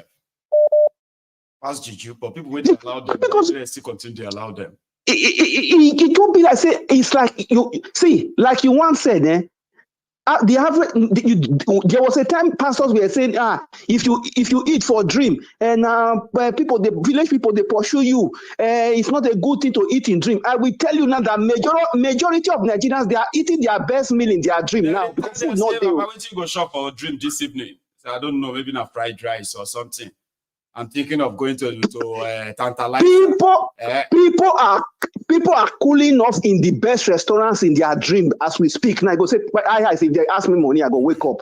Because because there is no way, there is no food. At least businesses are already saying that one of the problems businesses are facing in Nigeria is patronage. They have the food, they have everything, but people don't get money to buy anything. Who want buy? Who want buy? The country is just going down. You know, the things that surprise me is that these people will come on air, they will be speaking as if that they are not in that. See, how can you convince somebody now? They will just think that what is happening in Nigeria, that people don't see them outside. How can you convince somebody to come and invest in a country where somebody just wrote a notice that if you come to this local government, you people have your hair will roll? Then in the eastern part of Nigeria, that one is a no-go area. In Lagos, investments that people have invested with their hard currency, then somebody will just come on a good day and use bulldozer to bulldozer everything up. How can people come and invest in such a place? And it is not a rocket science, okay? We cannot wish away insecurity.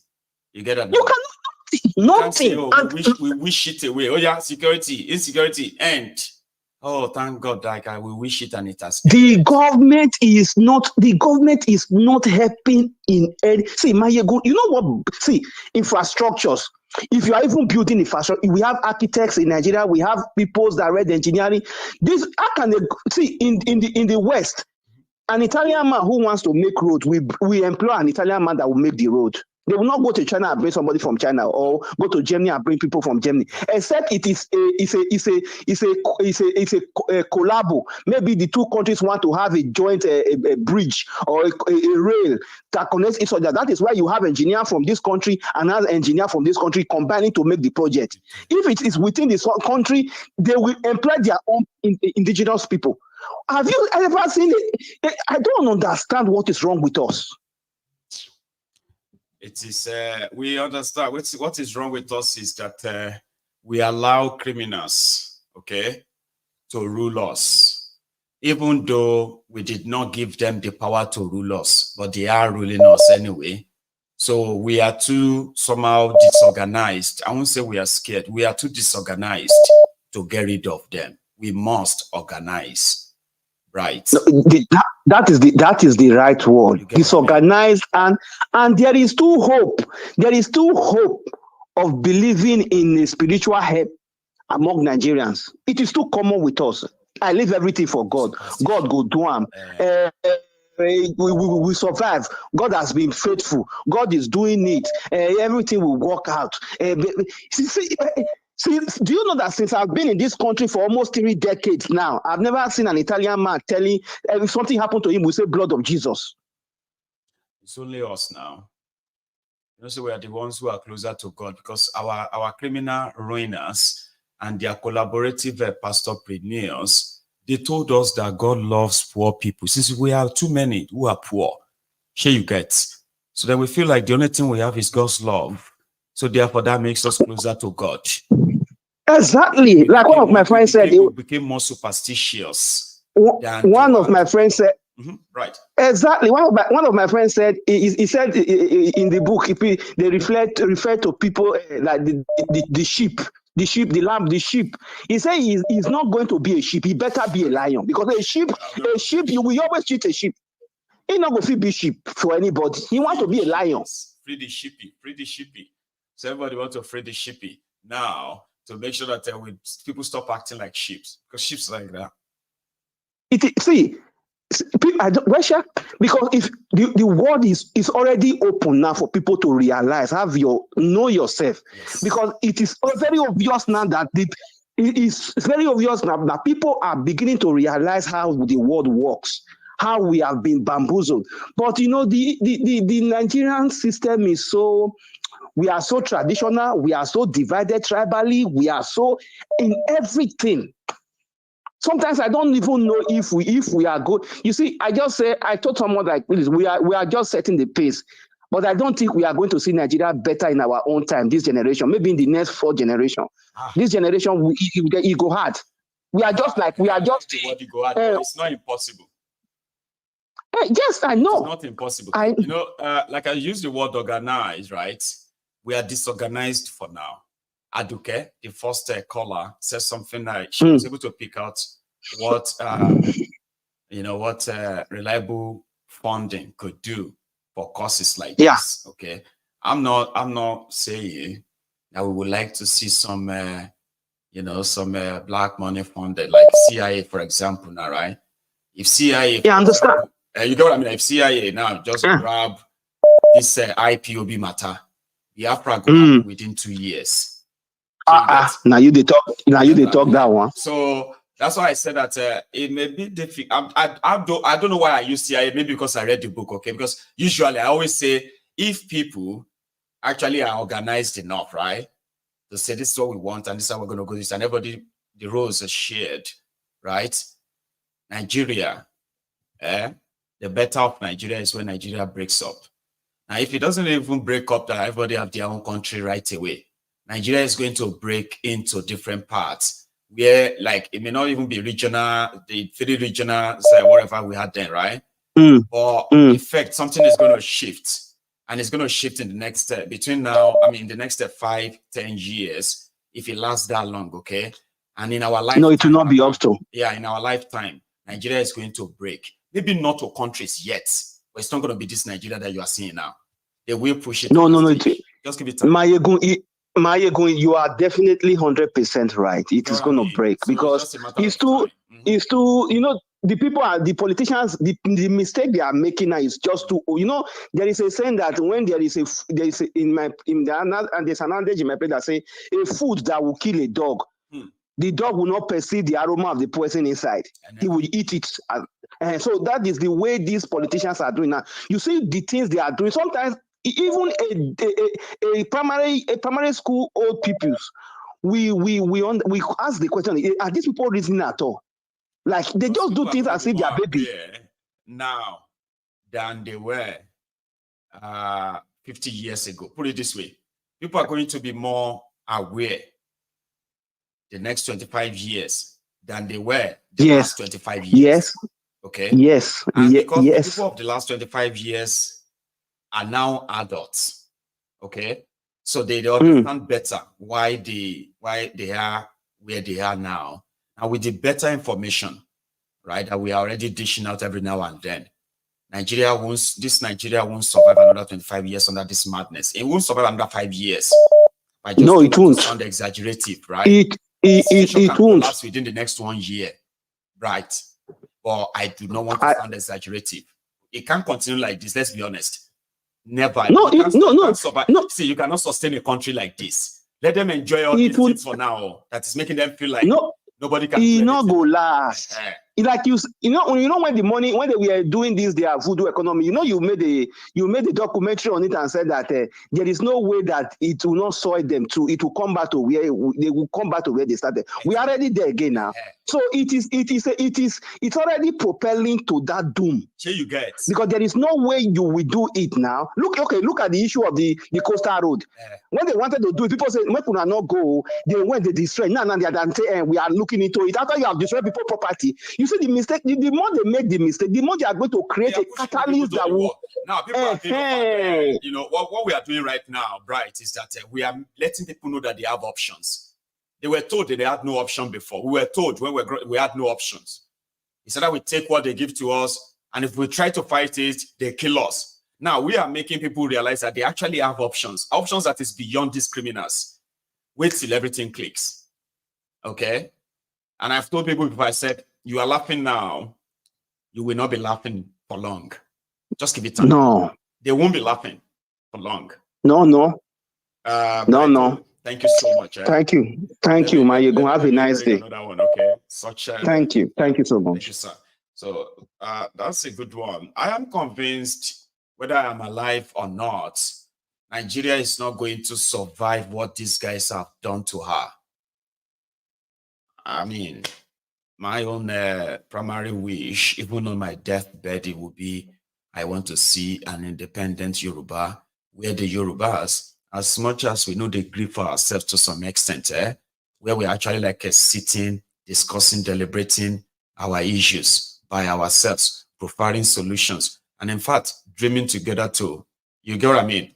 That would be my own primary dream and wish. Okay, but you see, something is that you cannot sustain this mismanagement of a country.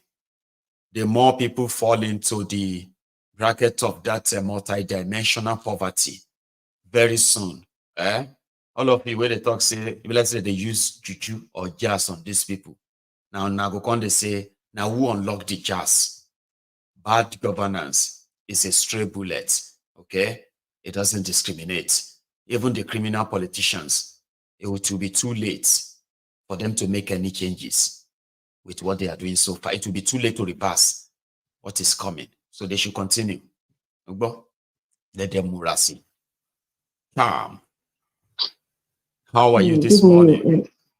I'm fine. I'm fine, but today it's afternoon already, sir. No, it's still morning. It's still morning here for another half hour. It's still morning. Grand. So thanks so much for your patience there. I'm always telling you, I don't know how you do this work that you're doing, honestly.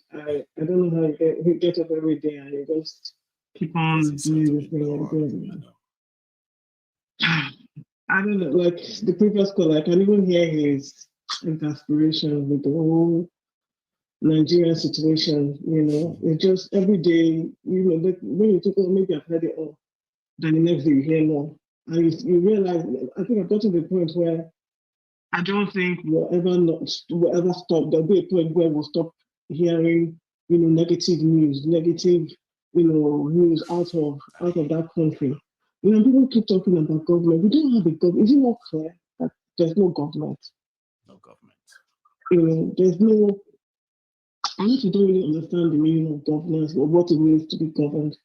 Because if you have a clear definition of what it means to be governed, if you understand what how good governance is supposed to affect your life and the lives of even the unborn, right?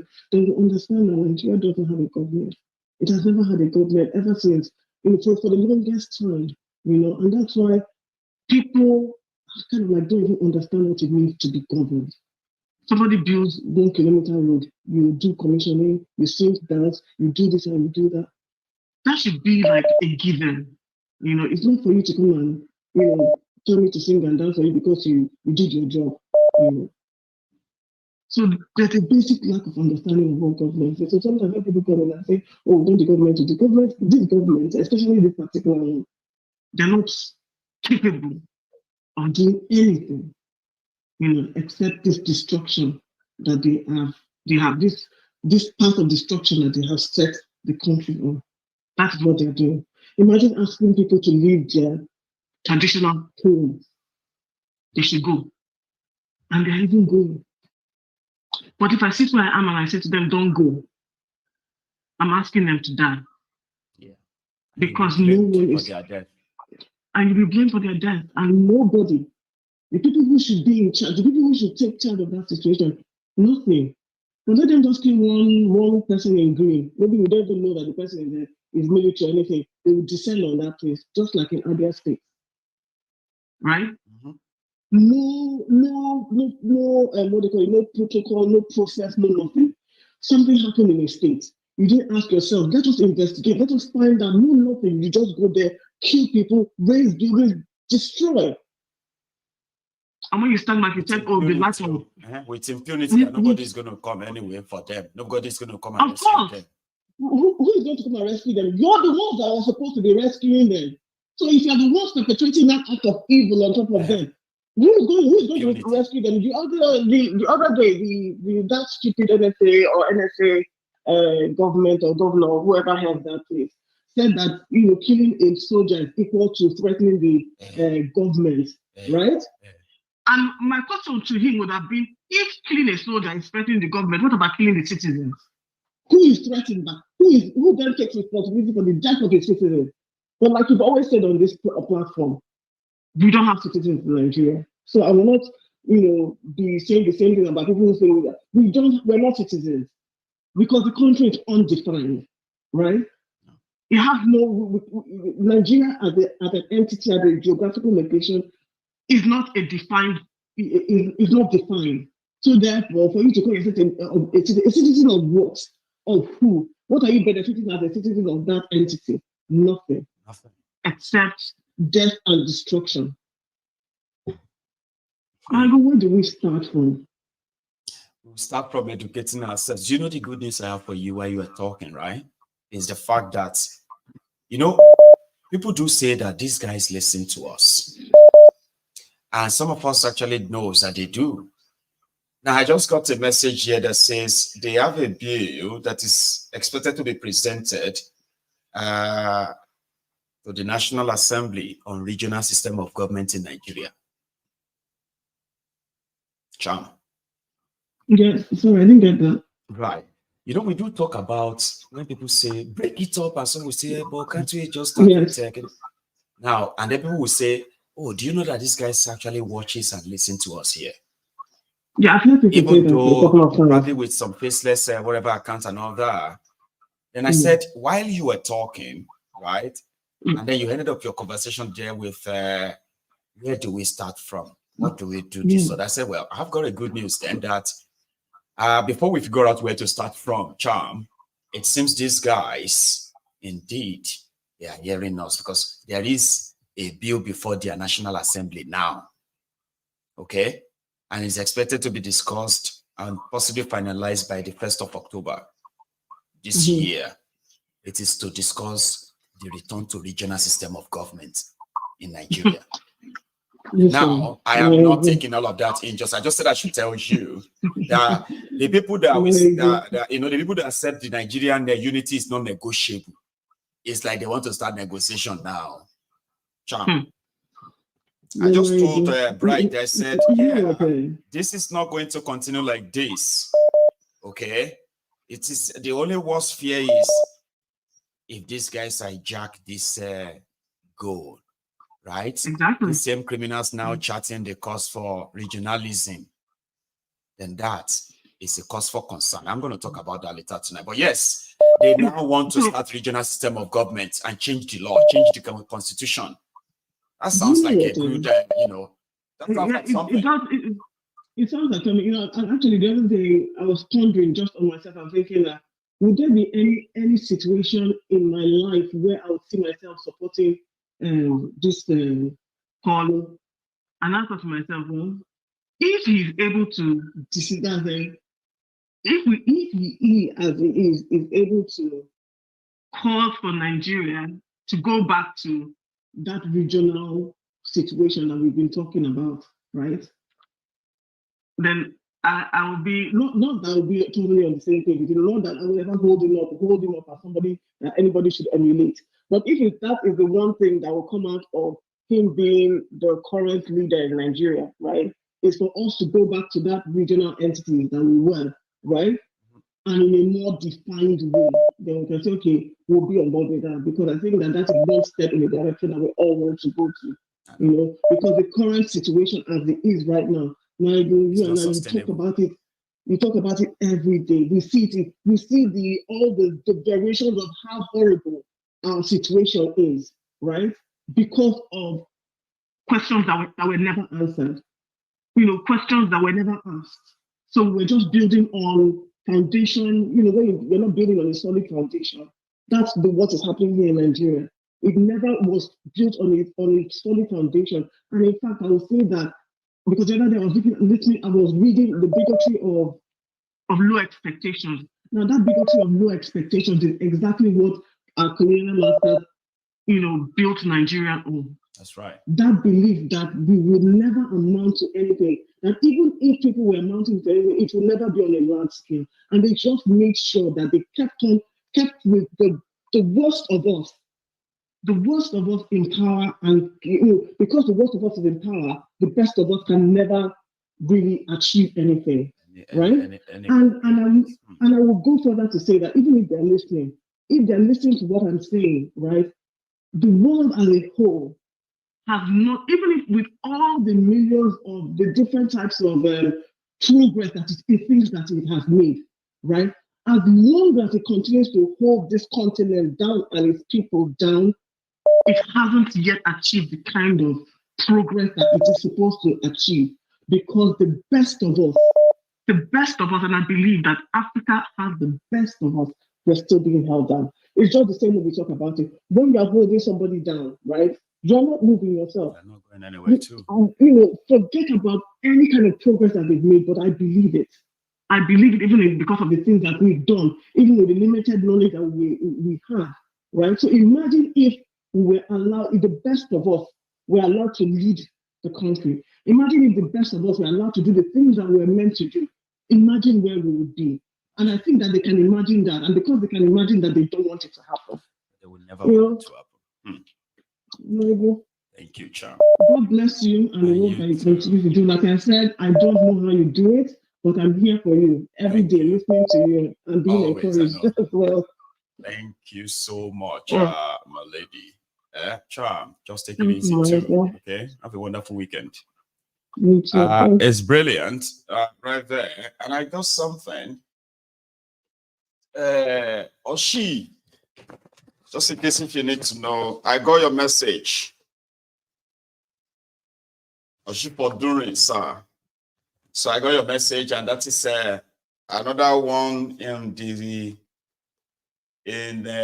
stock for us that we will be reading. I'm expecting another one again as well. Can't remember the name, but the Aerosmith story is Squalid End to Empire, British retreat from Africa. So it has been delivered to the studio this morning. So thank you so much, Oshi. So we have something in the making then, all right? Good. I do have another caller though. Hello there. Yeah, good afternoon, Maiyegun. And good morning from almost good afternoon here. Maiyegun. You know, I always keep my pen and paper around, you know, and I used to say I'm not into this political correctness. That's right. And my best part in every program you anchor is the calling part. Yesterday I tried to call in, but I couldn't get in too. But this morning now, I was listening. Go on. I wanted to say only two things, but from the previous callers, I begin to put on up to six topics or 6 things I want to talk about. Okay. Let me start from the last one, Cham. The news you just brought out now, the information you got about regional government. That's right, sir. If that is secret memo, it may be true. But if it's not secret, it's another distraction. Another distraction. It cannot happen without tearing this nonsense constitution down. You see that you are right. That's nonsense they are trying to do now. To see they want to amend it, but they will need to actually trash the entire constitution. They have to and write a fresh one. Continue, Baba. Mm-hmm. Because the constitution is not reflecting to secular state they call Nigeria, because they have more Sharia in that constitution, number one. And the constitution favor one part of tribe, or we say one part of region in Nigeria. So they need to trash it completely, then bring back, if they're talking about what Jonathan did, this confab Jonathan did. If they said we are doing on this one, we are bringing people to discuss about it again, we are bringing this project back again, then before talking about regional government, then I will say it's truth, but just they throw it away, just like Abia. Abia said, nah, jokingly, let's give it on It's joke. You joke. We should not think about that one. They are not going to do it. This squad is not going to do it. These squads are devilish. So I have only two. My first thing I wanted to say is that this Abba attack, this attack in Abba, you know, sometimes our people, they don't normally think very well. Like the other guy said before, Sham, he said that you said it. You said that we are disorganized. You know. When you come to IPOB now, you are seeing autopilot, you're seeing IPOB DOS, and this one is talking this one is talking this. I'm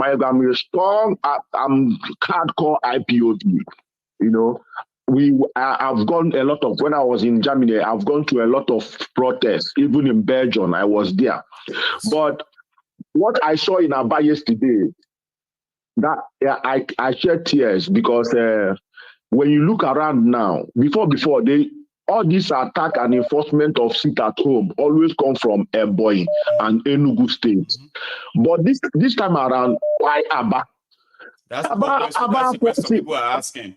This is somebody who actually came out and issued a statement that said everybody should exercise their rights. If you want to sit at home and all, what have you, just do your thing. But so how come it is there that they have to carry out an attack so that the military can come in and be doing all of that to those women? I showed the video earlier. Why? Yeah, and my second question is why those soldiers? Because those soldiers they are not moving around. No. They were just at their post. They are not disturbing anybody. Why ambush them? Why attack them? Why killing them? It doesn't make sense. Then so it is well orchestrated and planned, and they choose not to go after the criminals. They planned it so that they can do what they are doing today. This is exactly what happened in Okwama. It's going to happen in Abia. Yes. If you have seen the news already, they are threatening that already. This is what I told somebody yesterday. I said, this thing is sabotage. They want to sabotage this government because this is the only government they don't know. They've not seen. He can never see that guy in Abuja. He only there discharging his project, doing his thing. People are hailing him. Abba is very quiet. And when you talk about IPOB activities, Abba is number one. After Abba, Anambra. But now this thing is going now. There's never been any report incidents, fight, harassment, anything at all linked to IPOB in these places ever. Yes. So Abba is always obeying sit at home without anybody forcing anybody. So why is this killing? And we now saw the result this morning. They are now picking children, women. So those women now like those women go shoot soldiers. They were picking inside their homes. And it's Nigerian way. So those people now they are picking up now. Now you will hear that they are now in one piece in Meduguri. They will scatter them. Finally, many of them will die without coming back to their parents, without coming back to their family anymore. They are missing, So this is another thing. So when we see all these things, some people will be on Facebook hailing IPOB and Nnamdi Kanu must be released. This is not helping IPOB and Nnamdi Kanu. So our people that are hailing this attack, they should reason. It's out of ignorance. It's out of ignorance. No, they shouldn't reason. They should continue. But let those who care to know that when you hail and appraise all this kind of killings, right? You are helping the criminals who want to tell the world that IPOB is terrorist, even when you are not. Just know that. Yeah, please. You see, so this attack is senseless. I can't even imagine this. People, the IPOB said we are just taking in. It's peaceful. Has already come out. They have to come out to say, we didn't do this. Investigate it and go after whoever did it. Stop attaching our names. We should tell ourselves those who think is right in their own way or whatever. It's not. It is not. And we always. So our people should very very careful on this attack, the way we hail these attacks, because this attack is well planned to disorganize and sabotage. This is what I would say. I'm not with the politicians. More exactly. Everything person go they claim. You go they claim say we will show them. Not everything. No. This particular one is. So another one is breaking of Nigeria. Like the other guy said before, Nigeria is going to break. Yes. And what is going to break Nigeria is coming. Because I could remember when 5 years ago, Nnamdi Kanu said, what is going to break Nigeria? There's a time which will come. Nobody will preach to anybody. Nobody will tell anybody. People will come out and destroy Nigeria by themselves. It's coming. It's coming because the hunger is too much. And after eating the last supper, they will go to the street. After the street, they will go to the rich people, and those people then they will not understand what is going on in Nigeria. Then Nigeria is going to break 100%. Like the guy that said, maybe in the next 4 generations. I don't think so. Like the lane is going now is 260 kilometers per hour.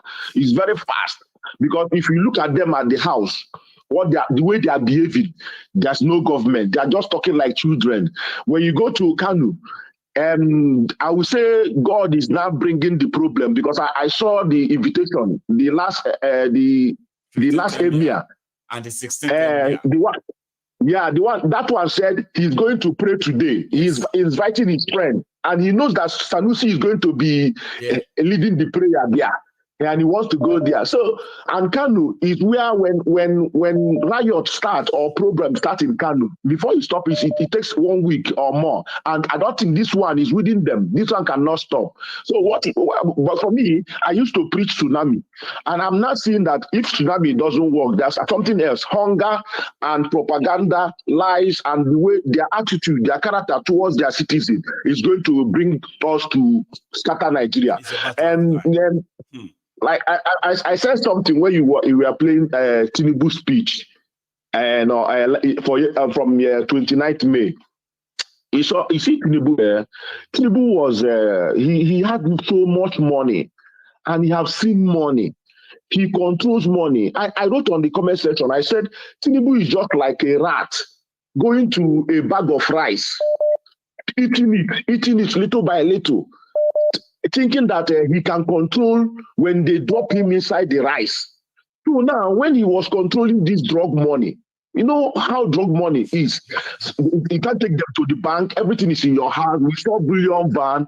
But Nigerian money is too much for him. I tell you, Tinubu is regretting why he's there now.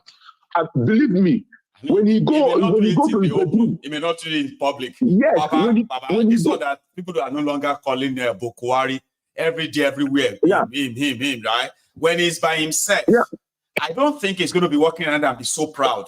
It will be more like, man, hey, oh Lord, what is all of this? He can't rest. The money is too much, and people that want him, there's a lot of people surrounding him now. Those criminals, they want to make their own money to get up to second level like him. But him he saw the money, and he's inside the money now. Nobody's controlling you. Nobody's telling you what to do. Anything you can do with the money, trillion. They're not. Do you see that Nigerians? They're not calling million again now. They are calling trillion now. Era of million has gone. So he's now confused with the money. He's tired. Even that thing they said he was asking before the election, he started it again now. That shows that this is really him. He's confused. For him to say, don't talk, don't hail me anymore. He's finished. He's confused about the money. So don't choke. That's what they say. The man they don't choke. People when they stand up and don't cripple. So no, they shout on your mandate anymore for here. No. That one. I'm calling it madness, not mandate. I call it mandate. See, another one is a national anthem. This national anthem, when I begin to listen to this, when my father was alive, he used to sing this. He used to say it, the old national anthem. But when you read. When you remove everything around you, concentrate that Nigeria will hail thee. Then this thing now took me back. I don't know. This is my own thinking. I don't know if another person, but this now took me back to Nigerian oil paid UK debt, England debt after Second World War. Nigerian oil, they use Nigerian oil to pay all their debts. I believe that first stance said Nigeria will hail thee. Nigeria will thank you for helping us pay our bills. So this is colonial. For me, this is colonial. You know what somebody said? Somebody said that Nigeria imports everything, including their national anthem. Yeah. So Nigeria is a country where they import everything. Now, this is the latest import. So you are right. It could be a thank you poem Thank you for paying our debt, because after Second World War, England was owing. England owed a lot of money. Yeah. So Nigeria, they use Nigerian oil to pay all their debt. I think under 6 months or 1 year, they paid all their debts. Okay. So they now use that woman to do that. And Tinubu brought it back. For our business people in West Africa. And then yes. So and they're like, oh, that could be their national anthem. Yeah. So for our native land, tones and language might differ, but we in brotherhood would we stand. Oh, that sounds like more or less like a thank you song. About you too much. Thank you song now. That's where you have pay bill. Now that has been his priority to bring that back. Because CIA is controlling him. CIA is controlling him. So why won't you say yes to it? So when you talk about those things, I'm blaming people. Blaming people these days in Nigeria. For me, I don't really blame them so much, because when you begin to blame them, remember Lekki massacre.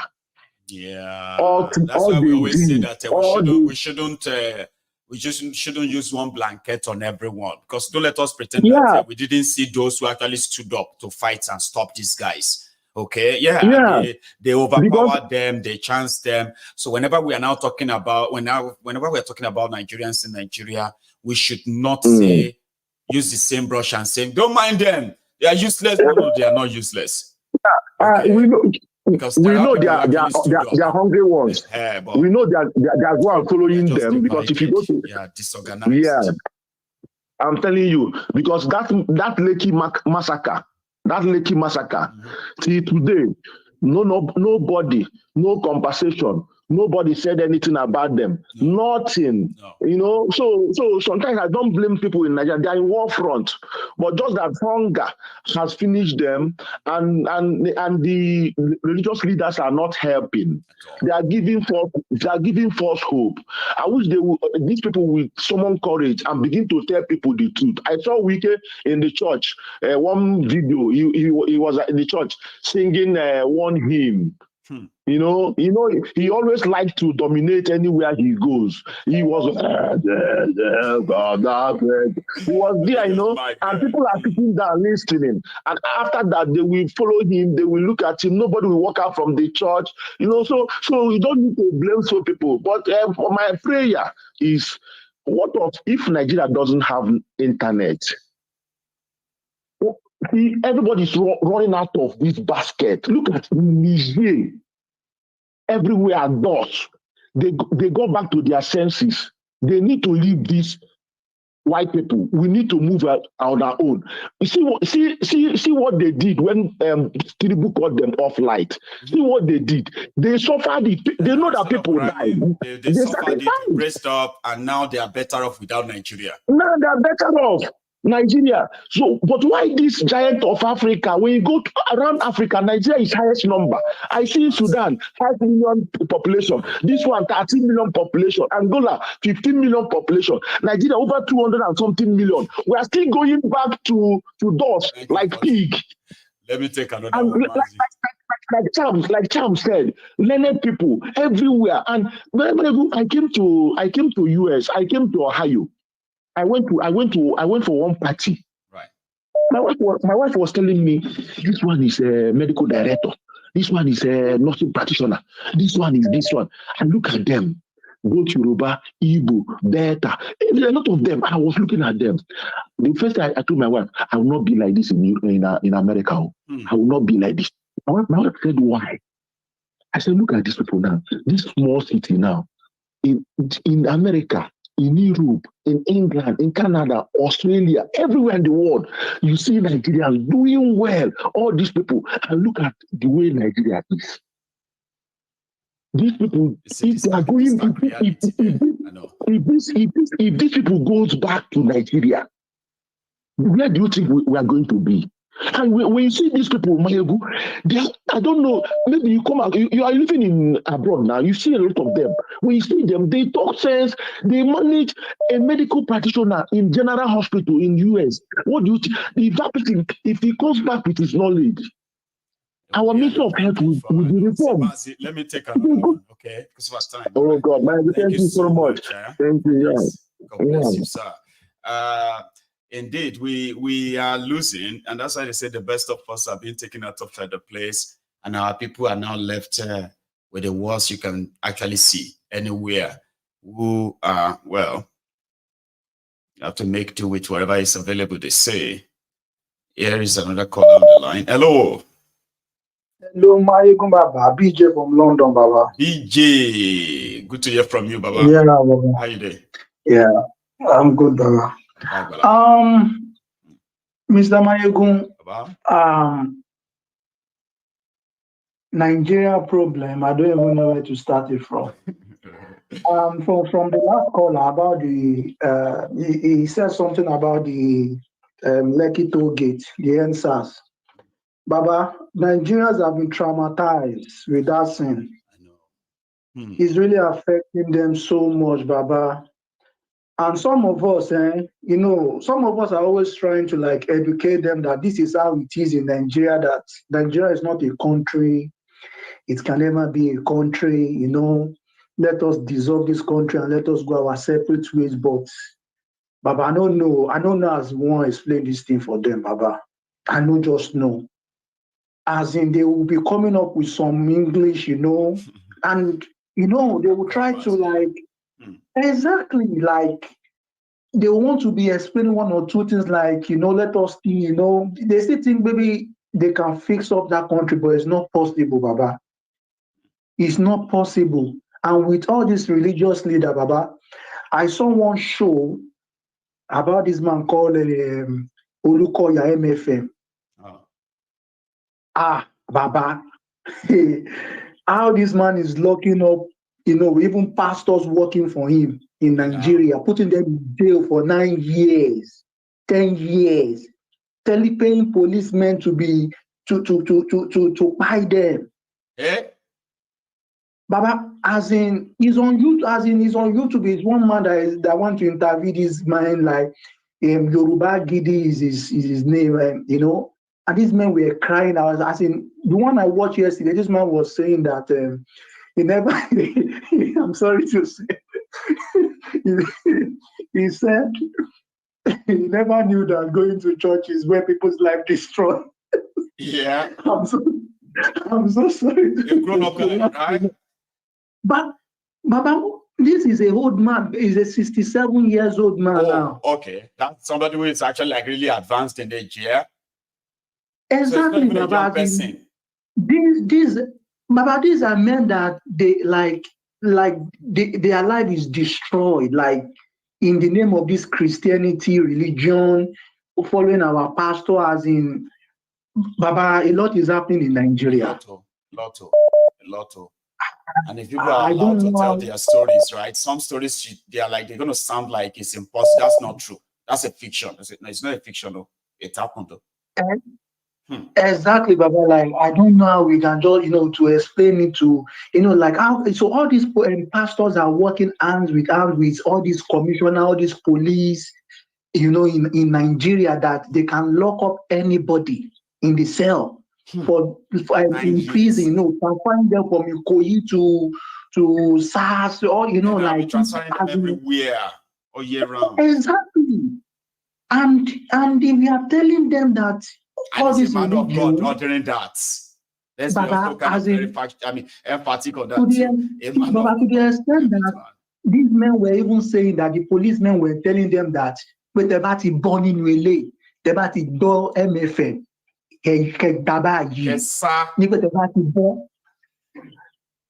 Yeah. Yeah. Police was telling him that next time about MFM. If you hear MFM, go pick race in the next. If you talk about born Baba, I know see anything to ban so that anything when you say that you don't want to have anything in Nigeria, that you have some people will be thinking that, is it because it's in UK like, you know, àwọn olórí burúkú. Bàbá mi kan ti wà traumatized pẹ̀lú nǹkan tó ń ṣẹlẹ̀ Nigeria. Bàbá mi ò lè parọ́ fún yín. Èmi kan ti wà as in that country, even if you leave that place, ìlú yẹn máa léyìn It follows us everywhere. We have families, loved ones, people we really care for. And they are trapped in that place. So why are we not going to keep looking back? Baba? Like, when is it going to end? If it is not like, if we don't end it, when is it going to end? Exactly, Baba. As in, it's disturbing us outside as well. It is. And to us, the only solution we can do, you know, for me is to dissolve Nigeria. That's the only solution. Because I don't want to. I won't have to worry about all this wahala. We can face ourselves as Yorubas, right? As the Westerners, right? And then we can easily identify those who are responsible for our problems without them using Nigeria as an excuse. Because anytime we talk now, they will say, "Are you the only people? The whole country, everybody is feeling it. It's not only the Yoruba people." Now we don't want to care about what others are feeling. Let everybody go deal with their problems, and we will deal with these ones. I have one particular friend there on internet. I always see he's coming like he always attack Igbos, and this guy always pursue me like I should send him money. He's hungry. He's like an old friend. Give me your money, please. And I've given him one time, but later I realized, when I start seeing his comment, I was like, he's always on Reno, defending Reno. Boo, like he always try to I was like, those idiots that want to sound objective, yeah? Exactly. I'm telling you that even Reno said, even Kiniko said that these are people who have no real character. These are characterless rogues. But they use them as an excuse why we always spread this xenophobia against the Igbos like that, or pretending that he is only attacking Obi, and that's why he's abusing Obi boys because he is Igbo, and the only way he could express that, right, is to. No, on social media, if Igbo is attacking Yoruba is attacking Igbo. That is an answer for them to know that the only solution is that they forcefully join us together and we have to go our separate ways. But I don't understand how they all want to be one Nigeria. I don't understand it. How? They want one Nigeria. They want one Nigeria where over 50 million Igbos will be deaf and dumb people. They will exist, but they will never be visible. That's Nigeria they want. And those ones said, who you they talk to? Break it and let us go our separate ways. Say no, they want to break Nigeria. One way they even told me, BJ, one way they told me, he said, the reason why I hate all these Igbo is because they want to break up Nigeria. I said, can you hear Kuba? Did you hear what you just said? The reason why you hate the Igbos and you support them being killed is because they want to break up Nigeria. I said, so you do not want them to be part of Nigeria, but you also do not want them to be without part of Nigeria. Like, are we not dealing with mad people here, BJ? Baba, all of them there. Is this, and some people always think, oh, maybe because we are in abroad, or maybe we are trying to be acting God like, oh, because our Japan and them. No, even us here for year, Baba said, for year. We are not spared. All our own children that we are giving birth to, they won't be sending money to all of you in Nigeria. Only one to stop. For real, stop. As in, even us, we have to even take our own. Lastly, send money to majority of you. Once people like us turn to 60 now, we'll be too old to give anybody money. Our children don't know you. They have no relationship with you. Okay? They do not even understand how you feel. And we could have been bringing our family and children home regularly as it used to be. But you continue to support criminals that makes life hell and impossible. BJ. Baba, as in, we need to keep educating them, and we have to keep telling them the truth. But and Nigeria happens. I have no, Baba. I don't attach my emotions with Nigeria so anymore. Baba, if I do, If I do, I can't waste my emotions with Nigerians. I can't because they don't even give a damn about anybody. And their mission too in Nigeria is that we in diaspora kí Ottawa gbé síbí bá and táwọn náà bá dẹ̀ opportunity láti jápa yẹn àwọn náà wọn ní máa bill wa mọ́. So they are all criminals too, like their leaders in that country, Baba. You know, the same mentality. All of them are just waiting for when them too they will get there and eat their own national cake, or waiting for their oppressors to call them and give them one or two things. But that one is called grace. So that they can look at them and help them too and say, grace. You just say, if Tinubu just see you like this and he just give you $1 million, somebody that can buy your entire family and say, how could anybody, any human being, go on social media, and because you want to defend criminals who stole money to buy life for their families, then you go there, you, the victims of that ruined country, you talk to your fellow victim and said, that thief can buy his entire family. Like, have you thought of yourself that Tinubu can buy your family, therefore he can buy everyone's family too? Why must Tinubu buy people's family in the first place? BJ, exactly. I do say that to people. It's not right at all. You know, for them to be thinking that someone can buy their own family. Anyway, Tinubu náà tó sọ wípé òun lówó ju gbogbo ọ̀tún lọ.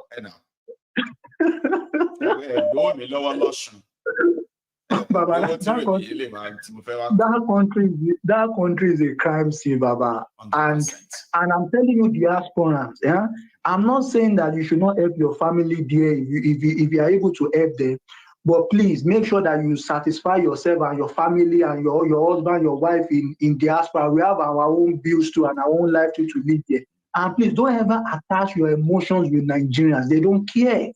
They don't. It is what they want. Majority of now them. They are already preparing for 2027 election again. Wanting that.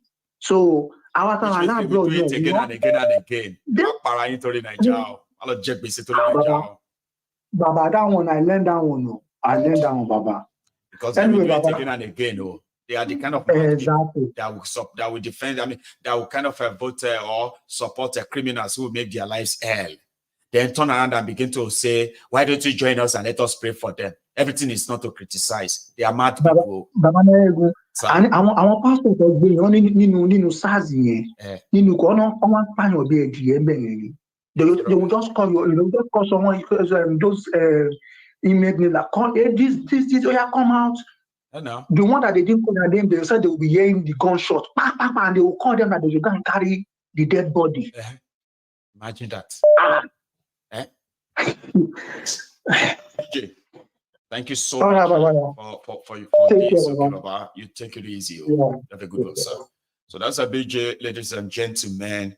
And yeah, we've had a good chat.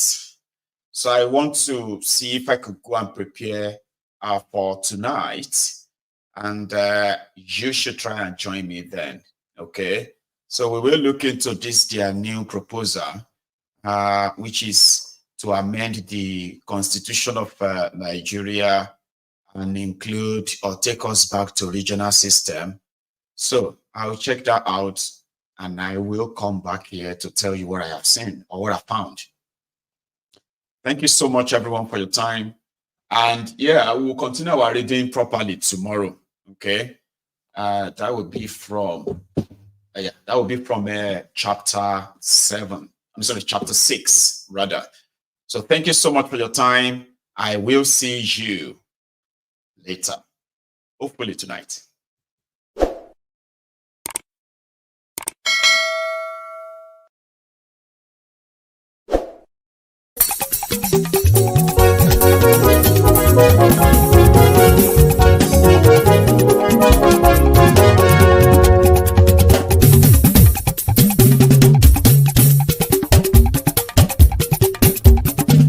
Maiyegun làwa mọ̀ làmọ̀ tó dòdòdò.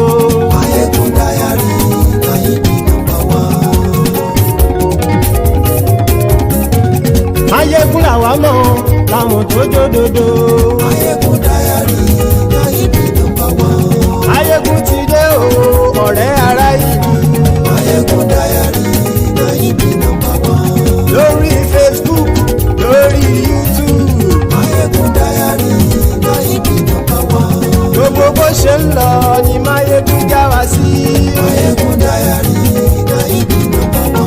àṣírí ọ̀jẹ̀lú kì í bò níbẹ̀ o. Maiyegun diary na ibi number one. Bó bá ṣe eré àní Maiyegun máa wí. Maiyegun diary na ibi number one. Ó sì tún ṣe eré wàá gbọ́ níbẹ̀ o. Maiyegun diary na ibi number one. Maiyegun diary diary politico. Maiyegun diary na ibi number one. Godfatherism kò sí lọ́rọ̀ Maiyegun. Maiyegun diary na ibi number one. Ẹ farabalẹ̀ sẹ́ o kẹgọ́rọ̀ lẹ́nu o. Maiyegun diary na ibi number one. Àní Maiyegun làwa mọ̀ tó dòdòdò. Maiyegun diary na ibi number one.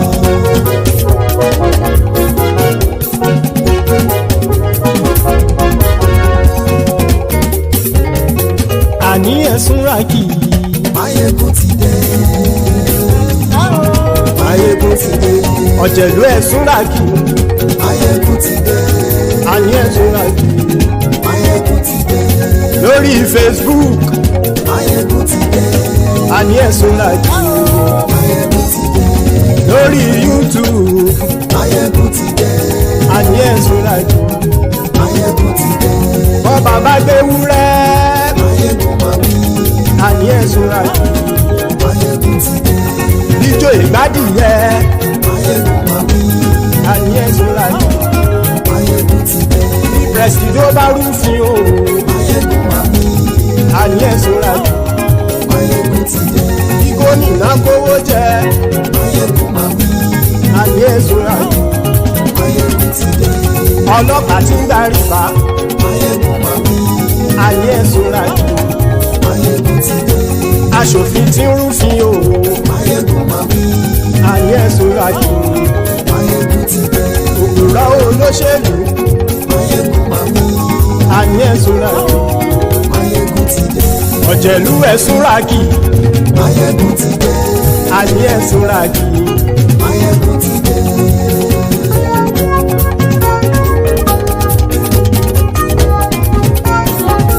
Maiyegun ti dé. Gbogbo ọ̀jẹ̀lú ẹ̀sùn ràkì. Maiyegun ti dé. Gbogbo ọ̀jẹ̀lú ẹ̀sùn ràkì. Ṣùgbọ́n ní bá ti ṣe èyí tó yẹ kí wọ́n ṣe, ọmọ bá dèrò ní fi wọ́n níran o. Maiyegun ti dé.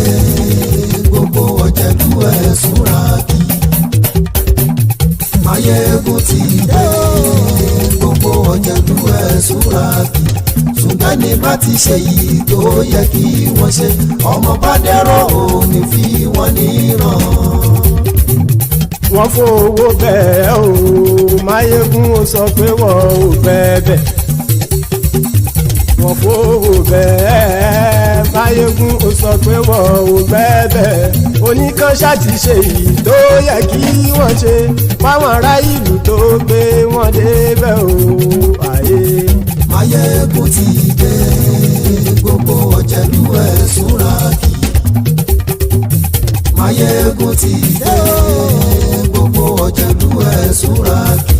Ṣùgbọ́n ní bá ti ṣe yìí tó yẹ kí wọ́n ṣe, ọmọ bá dẹ́rọ̀ ò ní fi wọ́n níran. Kì máa yí ṣe eré, ọ̀rọ̀ yìí kì í ṣe ẹ̀fẹ̀. Kì máa yí ṣe eré, ọ̀rọ̀ yìí kì í ṣe ẹ̀fẹ̀. Ẹni bá ti lè lẹ́bọ̀ lẹ́rù o, ọmọ bá dèrò kàṣà ìtú wọn síta. Maiyegun ti dé. Gbogbo ọ̀jẹ̀lú ẹ̀sùn ràkì.